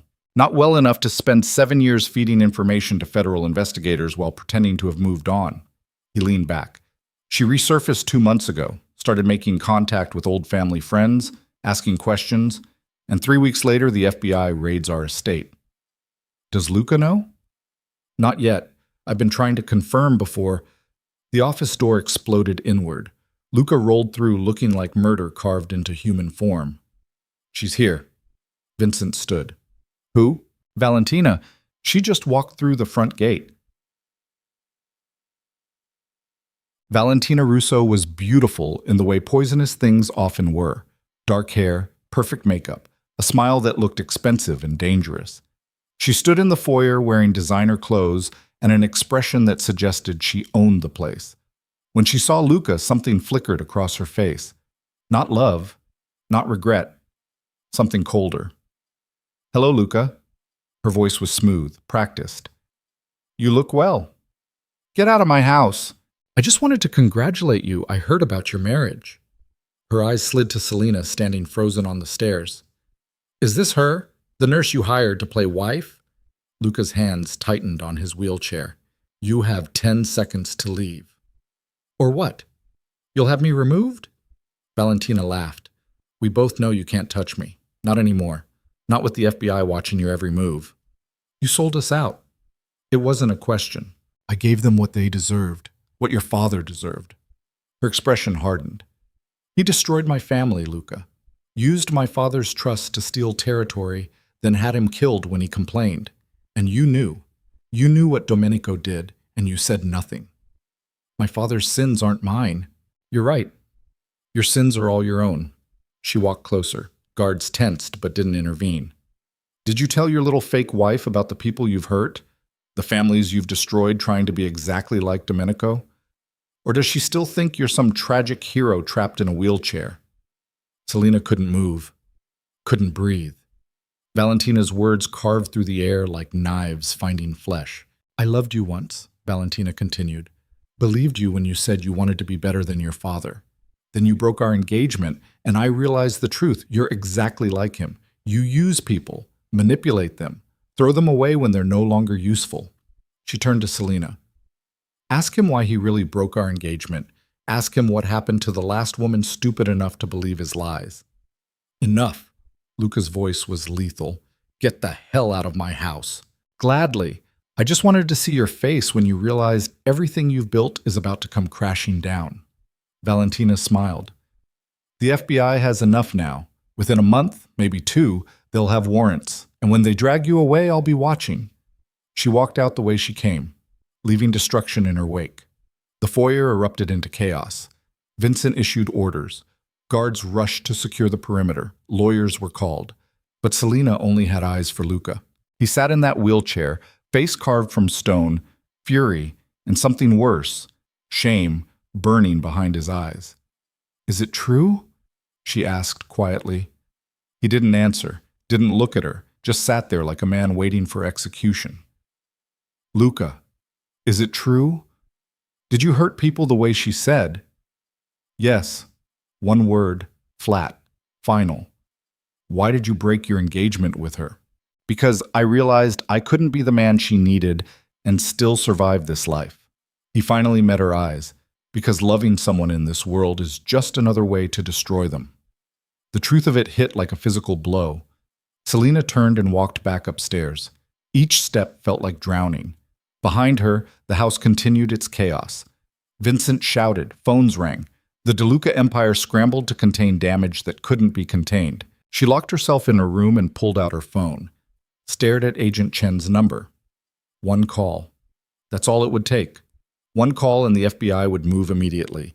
Arrest Luca. Dismantle the family. End this nightmare before it consumed her completely. Her finger hovered over the screen. Then someone knocked on her door. Go away, she said. It's me. Luca's voice. Rough, broken. She should have left him standing there, should have made the call. Should have chosen survival over whatever sick attachment had grown between them like a tumor. Instead, she opened the door. He sat in his wheelchair looking like he'd aged 10 years in 10 minutes. I need to tell you something. About Valentina. About why I really ended things with her. I don't want to know. You need to. He rolled into the room. She didn't stop him. 7 years ago, before the assassination attempt, I was exactly what Valentina said. Ruthless, violent, my father's perfect heir, and Valentina loved that version of me. She wanted to be the queen of the empire, wanted the power and the fear and everything that came with that life. So what changed? I met someone. His voice cracked. A woman who worked at one of our legitimate businesses. Smart, kind, everything Valentina wasn't, and I fell for her. Actually fell. For the first time in my life, I wanted to be something other than my father's son. Selina's chest tightened. What happened to her? My father found out, saw it as weakness, as a threat to the family. Luca's hands clenched. He had her killed, made it look like an accident, and he told me that's what happens when men like us try to love. Luca, I broke things off with Valentina after that. Told her I couldn't marry her. Couldn't marry anyone. Because everyone I touch turns to ash. He looked up at her with eyes full of ghosts. Then 6 months later, someone put 3 bullets in my spine, and I spent half a year wishing they'd just finished the job. Until you showed up and reminded me what it felt like to want something more than death. Tears burned behind Selina's eyes. Why are you telling me this? Because you deserve to know that I've tried this before. Tried to be better. Tried to love someone in this world. And it got her killed. His voice broke completely. So when I tell you to walk away, to take the FBI's deal and disappear, I'm not pushing you away because I don't care. I'm pushing you away because I can't survive watching you die too. The confession shattered something inside her. Selina knelt beside his wheelchair, took his face in her hands, forced him to look at her. I'm not her. I'm not some innocent bystander. I walked into this house with my eyes open. I signed those contracts knowing exactly what you were. You didn't know what I knew enough. She wiped tears she didn't remember crying. And I'm not walking away, not yet. Not until we see this through. Selina, shut up. She kissed at him, hard, desperate, like she could somehow hold them both together through sheer force of will. We have 72 days until your birthday. 72 days to figure out if there's any way to salvage this nightmare. And then we decide, together. The FBI can wait. Another lie. But she needed him to believe it, needed to believe it herself. Right now, the only thing that matters is surviving. He pulled her closer, kissed her like she was oxygen and he'd been drowning. And for one impossible moment, Selina let herself believe they might actually make it out of this alive. Then her phone buzzed. Unknown number. She pulled away, answered it. Agent Chen's voice was ice. We have a problem, Miss Moretti. Valentina Russo was found dead an hour ago. Single gunshot, professional hit. A pause. And security footage shows a DeLuca vehicle leaving her building 20 minutes before she died. The world tilted. Selina looked at Luca, at the man she'd just promised to stand beside, at the criminal who'd just admitted to destroying everyone he loved. Where were you an hour ago? She whispered. His expression didn't change, but something in his eyes went cold, distant. In my office, making phone calls. To who? That's not your concern. Luca, did you have her killed? Would it matter if I said no? And that was the answer, wasn't it? In this world, in this life, truth didn't matter. Only survival mattered. Only power mattered. And Valentina Russo had threatened both. Agent Chen's voice continued through the phone. You have 12 hours to decide whose side you're on, Miss Moretti. Ours or his. Choose carefully. The line went dead. Selina stood frozen, phone still pressed to her ear, staring at the man who'd just told her he loved her. The man who might have just murdered his ex-fiancée. The man she'd promised to save. Tell me you didn't do it, she whispered. Luca held her stare. I can't. That's not the same as saying you did. In this world, it's close enough. He rolled his wheelchair toward the door, stopped at the threshold. You should make that call to the FBI. Tell them everything. Save yourself while you still can. Then he left her standing there with a choice that would either save her soul or damn it forever. Selena didn't make the call. She stood in that room for 3 hours holding her phone like a weapon she couldn't bring herself to fire. Every rational thought screamed at her to dial Agent Chen's number. Give them everything. Walk away before the blood on Luca's hands stained hers, too. But rationality had stopped mattering somewhere between the first kiss in the library and the moment he'd admitted he was falling apart. At midnight, she found Vincent in his office. He looked up from documents he was probably shredding, eyes calculating her presence like a threat assessment. "I need to know what really happened," Selena said. "With Valentina. The FBI believes we killed her." "That's not what I asked." Vincent set down his pen with deliberate precision. "What do you want me to say? That Luca gave the order? That he had his ex-fiancée murdered to silence her? I want you to tell me the truth. The truth is complicated in this world." He leaned back. Valentina Russo spent 7 years building a case against this family. She had recordings, financial documents, testimony from former associates, everything needed to destroy us. A pause. And 12 hours before she died, she contacted 3 different journalists offering to sell her story. "So you killed her." "I didn't say that." "You didn't deny it either." Vincent's expression hardened. "You want the truth, Miss Moretti? Here it is." Valentina's death was convenient, timely, and entirely predictable given the number of people who wanted her silenced. But whether Luca ordered it, whether I arranged it, whether it was Dante trying to clean up loose ends, he stood, buttoning his jacket. "Does it actually matter? Or are you just looking for permission to stay?" The words hit like a slap. "I'm looking for a reason to believe he's not a monster." "Then you're looking in the wrong place. We're all monsters here." Vincent walked to the door. "The only question is whether you can live with that." Boring. She found Luca where she always found him. The library. Midnight. Alone. But tonight he wasn't exercising. He sat in his wheelchair facing the fireplace where flames had burned down to embers. A half-empty whiskey bottle sat on the table beside him. He didn't turn when she entered. "You should be packing," he said. "I'm not leaving." "You're an idiot." "So you've mentioned." She sat in the chair across from him. "Did you kill her?" "Does it matter?" "Yes." "Why?" He finally looked at her. Eyes bloodshot, jaw tight with exhaustion and something worse. Whether I pulled the trigger or gave the order or just failed to stop it, the result is the same. She's dead. And I'm the reason. That's not an answer. It's the only answer you're going to get. He reached for the whiskey, poured himself another glass with shaking hands. "You want me to be some tragic hero you can save, some broken man who's secretly good underneath all the violence. But that's not who I am. I've killed people, Selena, not with my own hands maybe, but my orders, my choices, my family." "I know. Do you? Do you actually understand what that means?" He set down the glass before he could drink it. "It means every time you look at me, you're looking at someone with blood under his nails. Someone who's made decisions that destroyed families. Someone who..." His voice cracked. "Someone who's going to keep making those decisions because that's how you survive in this world." Selena stood, walked over to him, knelt beside his wheelchair so they were eye level. "I'm not naive. I know exactly who you are, what you've done, the empire you inherited, and the sins that came with it."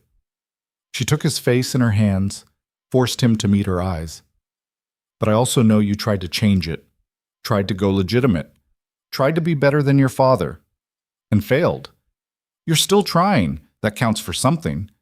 It counts for nothing when people keep dying. Then let me help." Her voice dropped.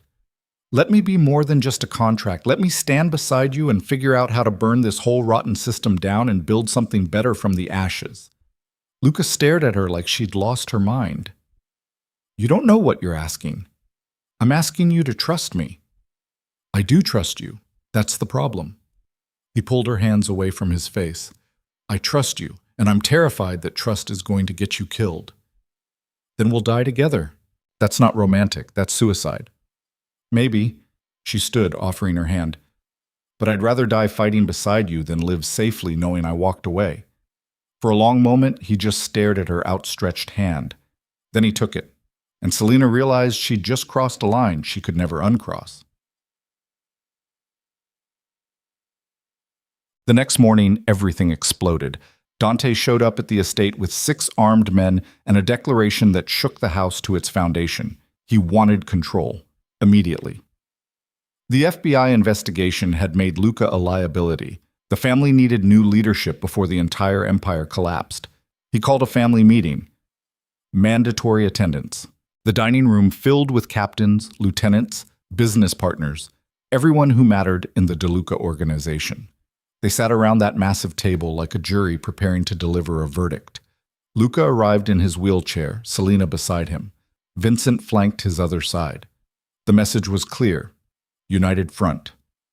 Dante stood at the head of the table, smiled. "Thank you all for coming. We have important matters to discuss." "Get on with it," Luca said. "Very well.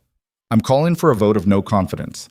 As per our family bylaws, if 2/3 of senior leadership agree, control of the organization can be transferred during times of crisis. This isn't a crisis.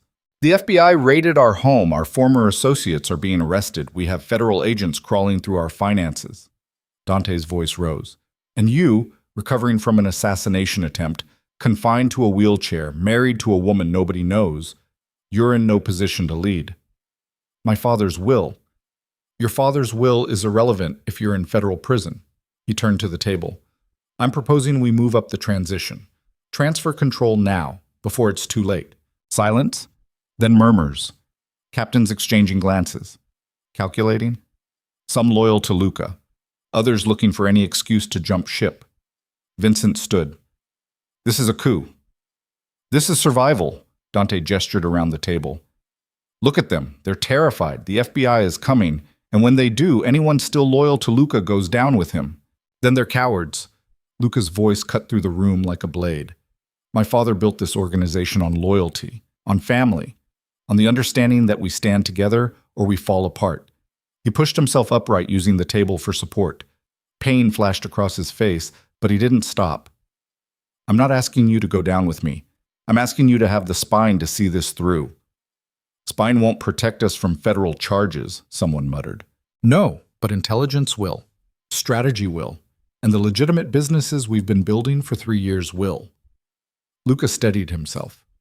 "My uncle wants to go back to the old ways. Violence, extortion, everything that got us into this mess. I'm offering something different, a way forward that doesn't end with all of us in handcuffs." "Pretty speech," Dante said. "But words don't stop the FBI." "No, Valentina Russo did." The room went still. Dante's expression flickered. "What are you implying?"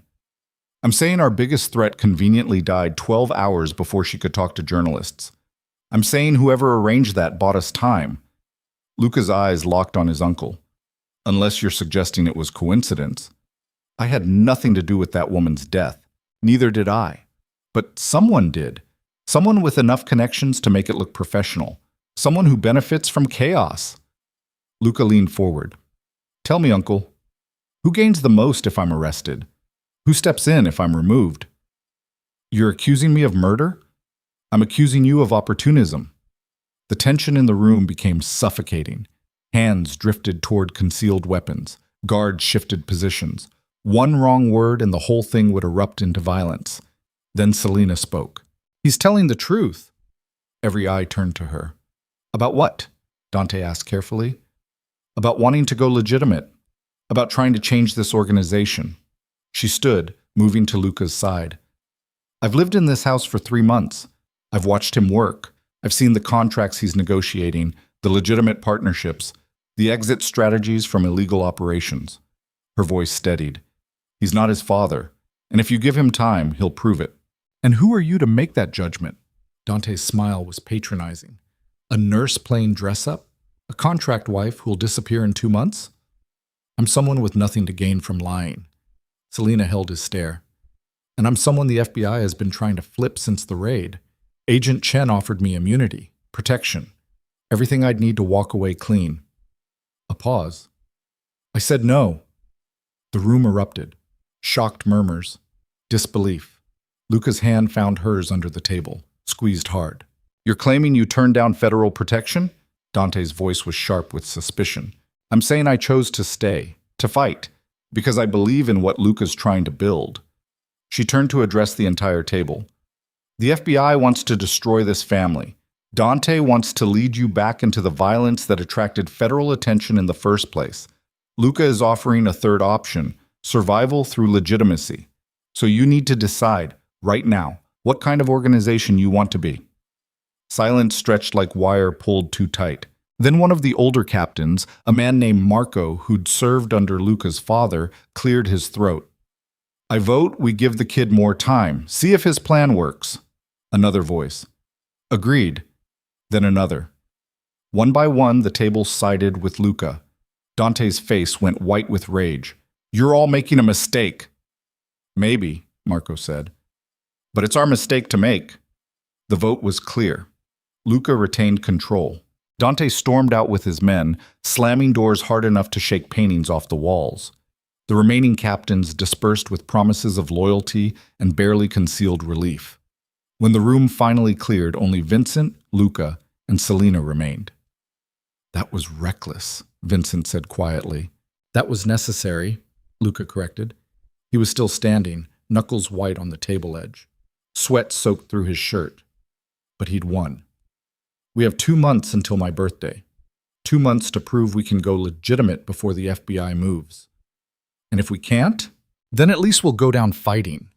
He finally let himself collapse back into the wheelchair.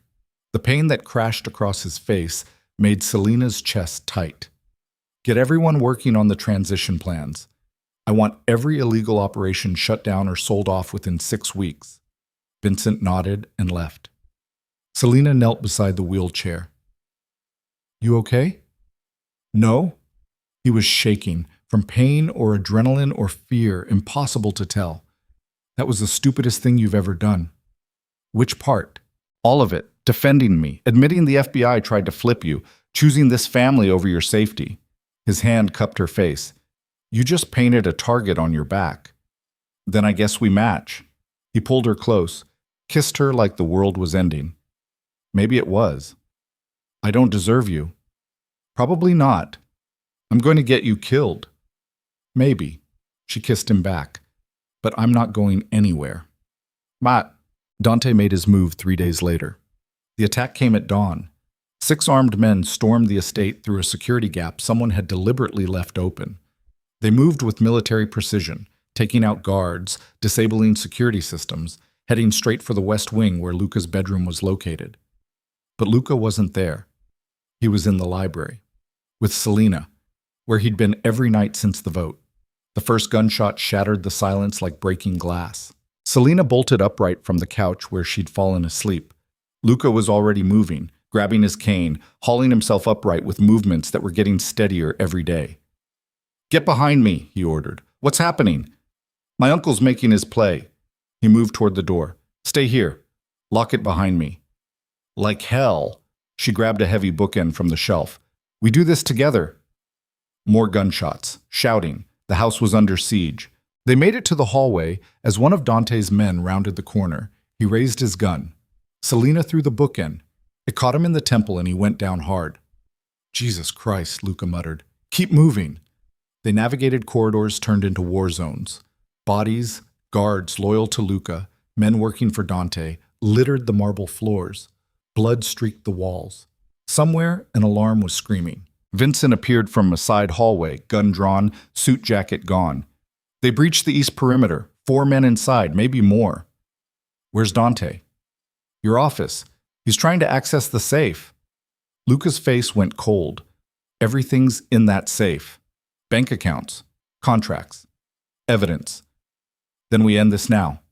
Vincent checked his weapon. Can you walk? I can fight. They moved as a unit, Luca leaning heavily on his cane but keeping pace, Vincent covering their advance, Selena staying close with a gun she'd taken from a fallen guard. She'd never fired a weapon in her life. Prayed she wouldn't have to start now. The office doors hung open. Inside, Dante stood behind the desk, working on the safe while 3 armed men stood guard. Uncle, Luca said from the doorway. Everyone froze. Dante looked up, smiled.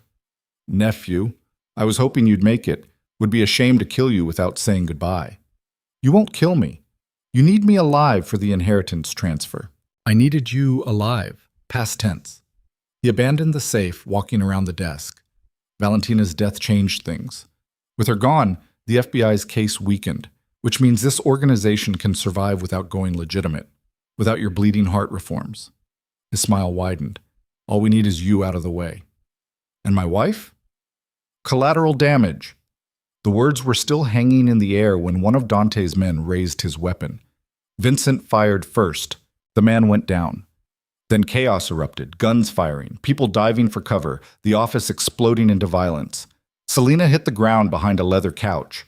Bullets tore through expensive furniture, glass shattered. Someone screamed, impossible to tell who.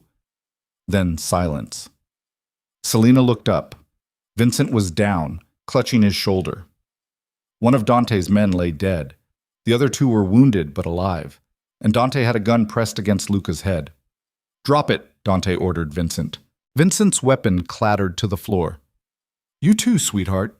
Dante looked at Selena. "Unless you want to watch your husband's brains decorate these nice walls."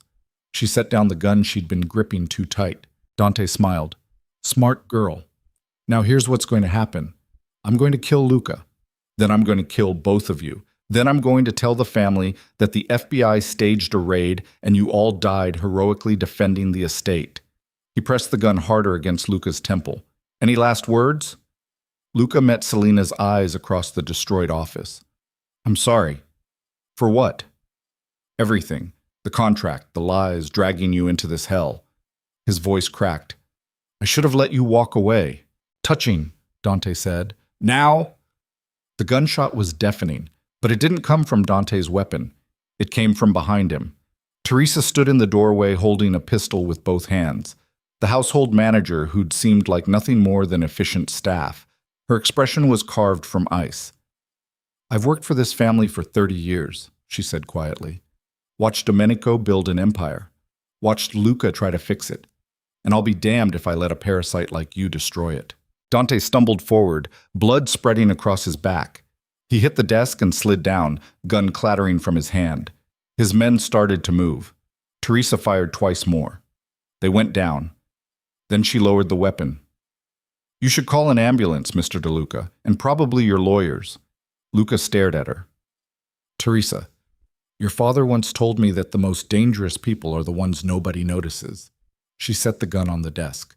"I'll be in the kitchen if anyone needs me." She left like she'd just finished arranging flowers instead of killing 3 men. The aftermath was controlled chaos. Ambulances arrived, then police, bought and paid for, who documented the scene exactly how Vincent explained it. A break-in. Self-defense. Unfortunate but legal. Dante survived. Barely. They took him away in handcuffs and a gurney. His empire-building days were over. By noon, the estate had been cleaned, secured, and returned to its cold, watchful silence. Selena sat in the library, their library, staring at bloodstains someone had tried to scrub from the hardwood. Her hands wouldn't stop shaking. Every time she closed her eyes, she saw Dante with that gun pressed against Luca's head. The door opened. Luca rolled in, looking exhausted and somehow harder than he'd been 12 hours ago. "Vincent's going to live, he said. "Surgery went well." "And Dante?" "Federal prison. They're charging him with attempted murder, conspiracy, about 20 other things." He moved closer. "It's over. He's done." "Is it over? Really?" Her voice was hollow. "Or is this just the next crisis before the next crisis? Because in your world, Luca, it's never really over." He didn't argue. Couldn't. "You should leave while you still can. The FBI will move soon, and when they do, we'll face it together." "Selena, stop." She finally looked at him. "Stop trying to push me away. Stop trying to protect me by making me disappear. I chose this. I chose you. And I'm not changing my mind just because it got hard. It's going to get harder. I know. You might end up hating me." "I might." She stood crossing to him. "But I'm willing to take that risk if you are." Luca pulled her down into his lap, held her like she was the only thing keeping him anchored. "Your grandmother's medical care is guaranteed for life. The contracts are already signed. Even if the FBI freezes everything else, she's protected." "You did that?" "Yesterday, after the vote, in case..." His voice caught. "In case I didn't make it." Selena buried her face against his neck, felt him shaking. Or maybe she was shaking. Hard to tell where one of them ended and the other began. "We have 48 days until your birthday," she whispered. 48 days to turn a criminal empire legitimate. Can it be done? I don't know. He pulled back to look at her. But I'm going to die trying, and I need to know. Are you with me? All the way. Because there's no halfway in this world. Selena thought about Agent Chen's offer, about immunity and safety and walking away clean, about the life she could have if she just made one phone call. Then she thought about the man in front of her, the broken mafia boss who'd stood at their wedding despite the pain, who pushed himself through brutal exercises every night because quitting wasn't in his DNA, who'd just admitted he was terrified of losing her. "I'm with you," she said. "All the way." He kissed her, desperately, like she was oxygen and salvation and every good thing he'd ever wanted wrapped into one impossible person. Outside the library windows, dawn was breaking over Chicago. A new day, a new crisis, a new battle in a war that might never end. But for now, in this moment, they had each other. And somehow, that felt like enough. The 48 days that followed Dante's arrest became a masterclass in controlled demolition. Luca worked 18-hour days dismantling his father's empire piece by piece. Every illegal operation was shut down or sold off. Every corrupt contract was terminated. Every shadow deal that had kept the DeLuca family powerful for 3 decades was dragged into light and burned. It was brutal, expensive, and it made enemies. Former partners felt betrayed. Captains who'd built careers on extortion and violence found themselves suddenly unemployed. The organization bled money and manpower as Luca systematically destroyed everything his father had built. But he didn't stop. Selena watched him transform during those weeks. The cold, ruthless mafia boss she'd married slowly gave way to something else, a man fighting desperately to become better than his inheritance. Some nights she found him in his office surrounded by legal documents, fingers pressed against his temples, exhaustion carved into every line of his face. "You're killing yourself," she said one night at 3 a.m. "Better me than someone else." He didn't look up from the contracts. "We're almost there. Another 2 weeks and everything illegal will be gone. Just the legitimate businesses left." "And then what?" "Then we wait for the FBI to decide if it's enough." Agent Chen had been circling like a shark since Dante's arrest. She'd called Selena twice more, each time with the same offer, immunity in exchange for testimony. Each time, Selena had said no. But the pressure was building. Vincent recovered from his gunshot wound and returned to work with his arm in a sling and a new edge to his already sharp instincts. He coordinated the transition with military precision, burning bridges that couldn't be saved and reinforcing the ones that could. Teresa continued managing the household like nothing had happened, like she hadn't killed 3 men to save the family. The staff treated her with a new kind of respect, the kind reserved for people who'd proven they were more dangerous than they looked. And Luca kept working. Physical therapy during the day, business during the evening, late nights in the library with Selena, where they didn't talk about the sword hanging over their heads.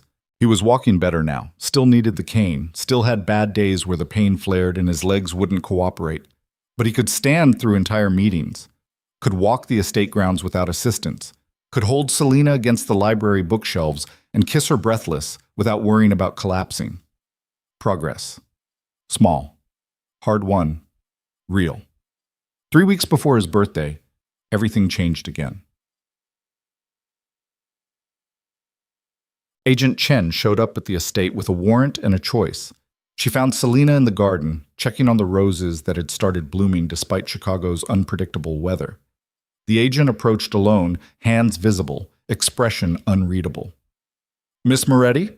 Or should I say, Mrs. DeLuca now?" Selena didn't turn around. "What do you want?" "To show you something." Chen held out a tablet. "We arrested 5 of Dante's associates yesterday. They're cooperating, giving us everything we need to dismantle what's left of the old DeLuca operations." "Good for you." "One of them gave us this." Chen tapped the screen. A video played, security footage from 7 years ago, grainy but clear enough. A young woman leaving a building. Then a car accelerating, impact, the woman's body thrown 30 feet. Selena's stomach turned. "What is this?" Her name was Rebecca Walsh. She worked in accounting for one of the DeLuca family's construction firms. She was also Luca's girlfriend. Chen paused the video. Domenico De Luca had her killed because she was a threat to the family. Made it look like a hit and run. I know, Luca told me. Did he tell you who drove the car? Selina's blood went cold. Chen swiped to another angle. This one showed the driver getting out after the impact, checking the body, then walking away. It was Dante. Luca's uncle killed the woman he loved, Chen said quietly, and Luca spent 7 years not knowing who was responsible. Not until recently. Not until Dante made his move for control and we started digging into old crimes. Why are you telling me this? Because Valentina Russo didn't just die conveniently. She died because she was about to reveal this footage, about to prove that Dante had been sabotaging Luca for years, removing threats, eliminating competition, all while pretending to be loyal family. Selina's hands clenched. Who killed Valentina? We don't know for certain, but the investigation is pointing toward Dante's associates, men who were trying to protect him by silencing her before she could talk. Chen closed the tablet. Which means Luca didn't order it, didn't arrange it, was telling you the truth when he said he couldn't confirm his involvement. The relief that crashed through Selina was so intense it hurt. Why show me this now? Because your husband's birthday is in 3 weeks. Because we've been watching him dismantle his father's empire. Because every piece of evidence suggests he's actually trying to go legitimate. Chen's voice softened slightly. And because I think you deserve to know that the man you're protecting might actually deserve protecting. What's the catch? The catch is that going legitimate doesn't erase the past. Luca's still responsible for crimes committed under his leadership. People were hurt. Money was stolen. Laws were broken. She held out a business card. We're prepared to offer immunity, complete immunity, for both of you, in exchange for testimony against the remaining associates who refused to cooperate. You want him to betray his own family. I want him to help us finish cleaning up the mess his father made. Chen met her eyes. This is the best deal you're going to get. Take it or leave it, but decide fast, because if we don't have cooperation, we're moving forward with arrest the day after his birthday. She left Selina standing in that garden holding a business card that felt like a bomb. That night, Selina showed Luca the footage. They sat in his office while the video played on repeat. Rebecca Walsh dying, Dante walking away. 7 years of lies compressed into 90 seconds of security footage. When it ended, Luca sat motionless. His face had gone pale, hands clenched so tight his knuckles were white. He killed her, he whispered. My uncle killed her, and let me think it was my father's order. I'm sorry. I've been working with him, taking his advice, letting him question my decisions. His voice was climbing. He murdered the woman I loved, and then pretended to support me for 7 fucking years. Selina moved to stand beside him, put her hand on his shoulder, felt him shaking. The FBI has a deal, immunity for both of us, complete protection. We just have to testify. Against who? Whoever's left. The associates who won't cooperate. The people still operating illegally under the De Luca name. Luca stared at the frozen image on the screen. If I do this, I'm done. Finished. The family will never forgive me. The family tried to kill you. Not all of them. Some stayed loyal. Some believed in what I was trying to build. He looked up at her. If I testify, I destroy those people too. Or you save them. Give them a chance to walk away clean instead of going down with a sinking ship. It's not that simple. It never is. She knelt beside his chair. But we're out of time. In 3 weeks, either we take this deal or we're both facing federal charges. What do you want to do? The question hung between them like something fragile. Selina thought about the past 4 months. About the woman who'd walked into this house desperate and terrified. About the nurse assistant who'd sold everything she owned to save her grandmother. About the person she'd been before Luca De Luca had offered her a deal that changed everything. I want to survive, she said finally. I want your empire gone. I want you safe. And I want us to have a chance at something real without all this blood and violence following us forever. Even if it means betraying people who trusted me. Even then, because the alternative is watching you go to prison or worse. She took his hands. I didn't choose this life. Neither did you, really. Your father forced it on you, but we can choose how it ends. Luca pulled her into his lap. buried his face against her neck. She felt him shaking, or maybe she was shaking. Impossible to tell anymore. "Okay," he whispered. "We'll take the deal. Boss." The next 2 weeks were a carefully orchestrated dance with federal authorities. Lawyers negotiated terms. Luca provided testimony, recorded, documented, legally binding. He gave them names, locations, financial records. Everything needed to dismantle what remained of the old organization. Some associates cooperated. Others ran. A few tried to fight back. Vincent was arrested on a Tuesday morning, charged with conspiracy, racketeering, accessory to murder. He went quietly, hands cuffed behind his back, expression betraying nothing. He looked at Luca once as they led him away. "I understand," he said. "Your father would have done the same." Luca didn't respond.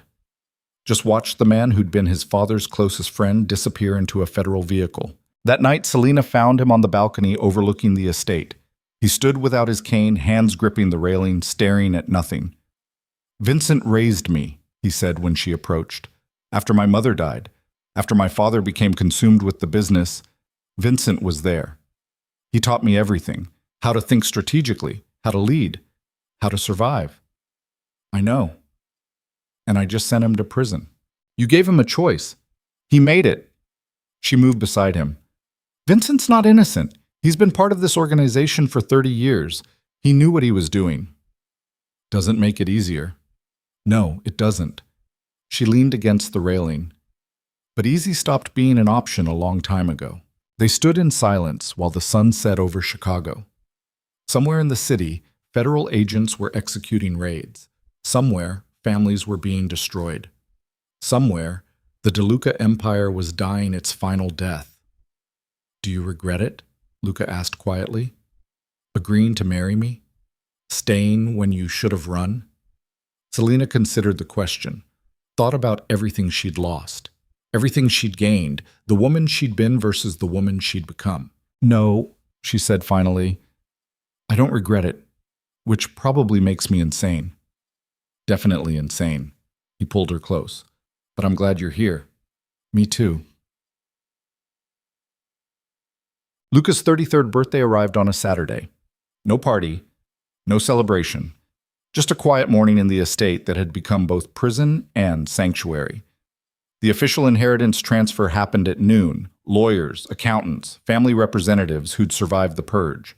Everything was signed, documented, legally binding. Luca DeLuca officially controlled the DeLuca family empire.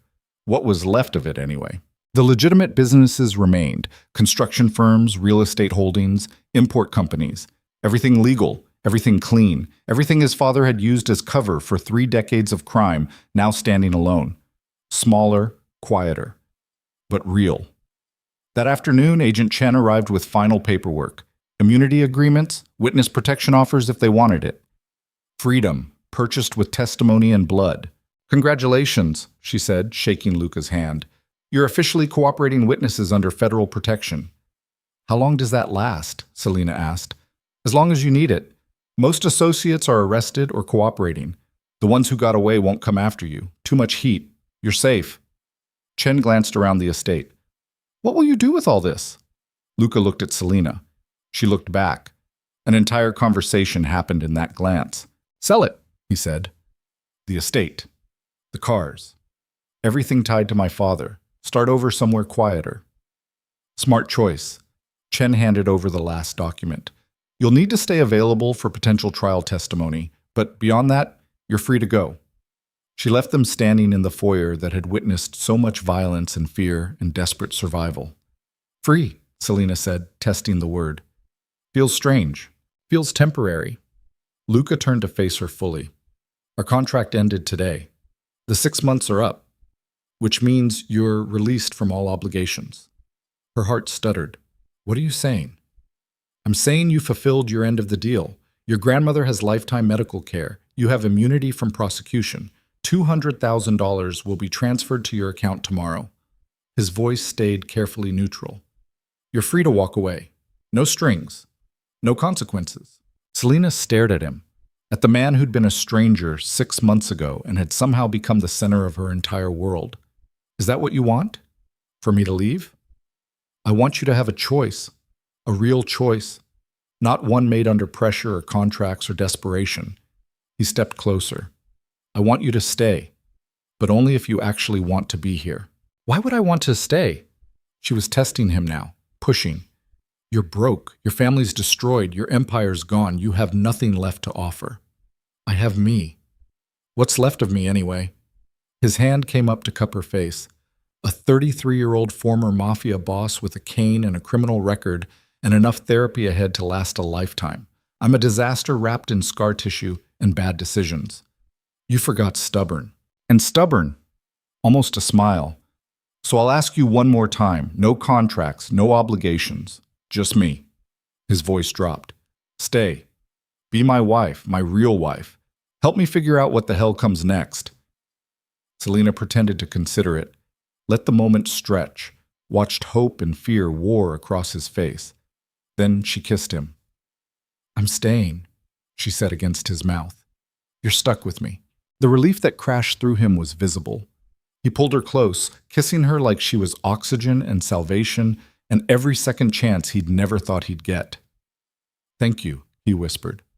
For what? For not giving up on me. You didn't give up on yourself, that's what matters. They stood in that foyer holding each other while the afternoon light shifted and the house settled, and somewhere in the distance, the city continued its endless noise. Two people who'd started as strangers playing roles had somehow found something real in the wreckage. The wedding happened 6 months later. Not the fake ceremony in the estate chapel. A real one. Small. Intimate.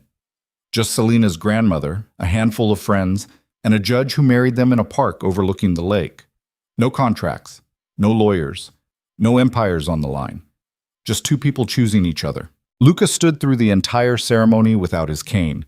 Selena wore a simple dress that cost less than the shoes from her first wedding. They exchanged vows they'd written themselves, honest, imperfect, human. I promise to stand beside you, Luca said, voice rough with emotion. Even when standing is hard, even when I'm scared, even when the past tries to drag us back down. I promise to be your nurse, Selena said, tears already falling. Your partner, your pain in the ass when you're being stubborn, and the person who reminds you that surviving isn't the same as living. They kissed as husband and wife for the second time. This time it wasn't performance or desperation or anything except choice. Sofia Moretti cried through the entire ceremony. Afterward, she pulled Selena aside while Luca talked with the judge. Are you happy? Her grandmother asked. I think so. Still figuring out what that looks like. Good. Happiness isn't something you find. It's something you build. Sofia squeezed her hand. And you've always been good at building. They sold the estate 3 months later. Used the money to pay off remaining debts, compensate families hurt by Domenico's operations, and fund a legitimate business Luca was building from scratch. Construction and restoration, taking old buildings and making them new again. The symbolism wasn't lost on anyone. They bought a house in a quiet Chicago suburb. Nothing ostentatious. Just a normal home with normal neighbors who had no idea about the empire that had burned to ash to give them this peace. Selena returned to nursing school. Graduated top of her class. Got hired at the same charity hospital where her grandmother had almost died. She worked emergency room shifts and came home exhausted and somehow more alive than she'd ever been. Luca built his business slowly. Hired former associates who wanted to go legitimate.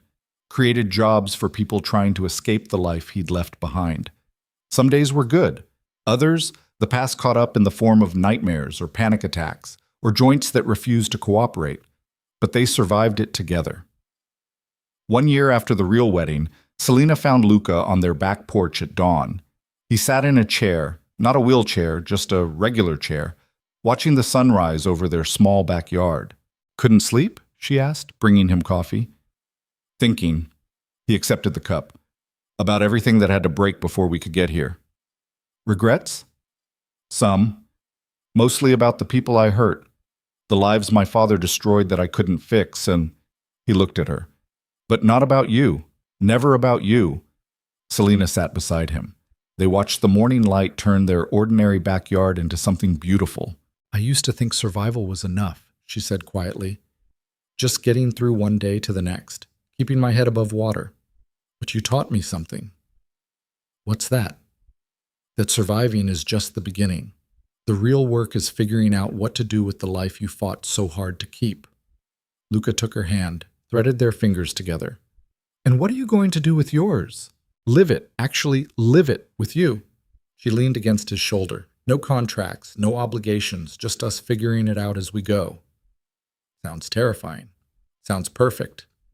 They sat together as the sun climbed higher and the neighborhood woke around them. Somewhere a dog barked, somewhere a car started, somewhere normal people lived normal lives. And for the first time in either of their lives, they were part of that normal. Not untouched by their past, not unmarked by everything they'd survived, but free. Months turned into years. The DeLuca name faded from headlines. The FBI closed its investigations. Former associates either found legitimate work or disappeared into systems that dealt with people who refused to change. Luca's physical therapy continued. Some days he walked without assistance. Other days he needed the cane. Eventually he made peace with the fact that his body would never be what it was before 3 bullets destroyed his spine, but he was alive, and that was enough. Selena became the kind of nurse her patients actually remembered. The one who fought with insurance companies and held hands during the worst moments and refused to let people give up on themselves. She'd learned from the best, after all. 3 years after their real wedding, Sophia Moretti passed away peacefully in her sleep. She was 76. She'd lived long enough to see her granddaughter happy, long enough to know that the sacrifice had been worth it. At the funeral, Luca held Selena while she cried. They stood in a cemetery much nicer than the one where her parents were buried. Sophia had a good spot. Flowers, shade, a headstone that read, "Beloved Grandmother." She saved everyone but refused to be saved. She would have hated that, Selena said through tears. She would have loved it, Luca corrected, because it's true. They visited the grave once a month, brought flowers, told Sophia about their lives, about the business that was growing, about the house they were renovating, about the possibility of starting a family someday when they felt ready. Life moved forward the way life always does. Messy, imperfect, real. And on the nights when the past came back, when Luca woke up gasping from nightmares about his father, or Selena couldn't shake the memory of standing in that estate during Dante's attack, they held each other and remembered that survival wasn't about escaping your demons. It was about learning to live despite them. 5 years after the fake marriage that became real, Selena stood in their backyard watching Luca teach their daughter how to plant tomatoes. She was 3. Dark hair like his, stubborn streak like both of them. Named Sophia after the grandmother who'd started it all by simply refusing to die when everyone expected her to. Careful with the roots, Luca was saying. They're fragile, you have to be gentle. Like Mama with the sick people? Little Sophia asked. Exactly like that. Selena watched them work together, her former Mafia Boss husband patiently teaching their daughter about nurturing something instead of destroying it. The full circle poetry wasn't lost on her. That night, after Sophia was asleep and the house was quiet, Luca found Selena in their bedroom. "What are you thinking about?" he asked. "Everything. Nothing." She turned to face him. "About the woman who walked into Vincent's office 5 years ago, desperate enough to marry a stranger." "Regrets?" "The opposite." She pulled him close. "I was thinking about how sometimes the worst decisions lead to the best outcomes. How desperation can look like stupidity until you're standing on the other side of it. Philosophical tonight. Nostalgic, maybe." She kissed him. "Thank you." "For what?" "For being worth it. The fear, the chaos, the absolute insanity of those 6 months." She smiled. "You were worth every second." "Even the part where my uncle tried to kill us? Especially that part, really brought us together." He laughed. The sound was different now, lighter, easier, the laugh of a man who'd stopped carrying the weight of empires on his shoulders. They went to bed in their normal house, in their normal neighborhood, living their carefully constructed normal life. And if that normalcy had been purchased with blood and testimony and the destruction of everything Luca's father had built, well, some prices were worth paying. In the end, the story of Luca DeLuca and Selena Moretti wasn't about a mafia boss and the nurse he hired to save his empire. It was about two broken people who found each other in the worst possible circumstances and decided that brokenness didn't mean they were beyond repair. They'd survived, they'd fought, they'd burned down the past and built something new from the ashes, and they'd done it together, which was the only victory that mattered. The city lights glittered beyond their window. Chicago continued its endless noise and chaos and dreams deferred. But inside their small house, peace had finally found two people who thought they were beyond saving. They'd been wrong, and sometimes being wrong was the best thing that could happen.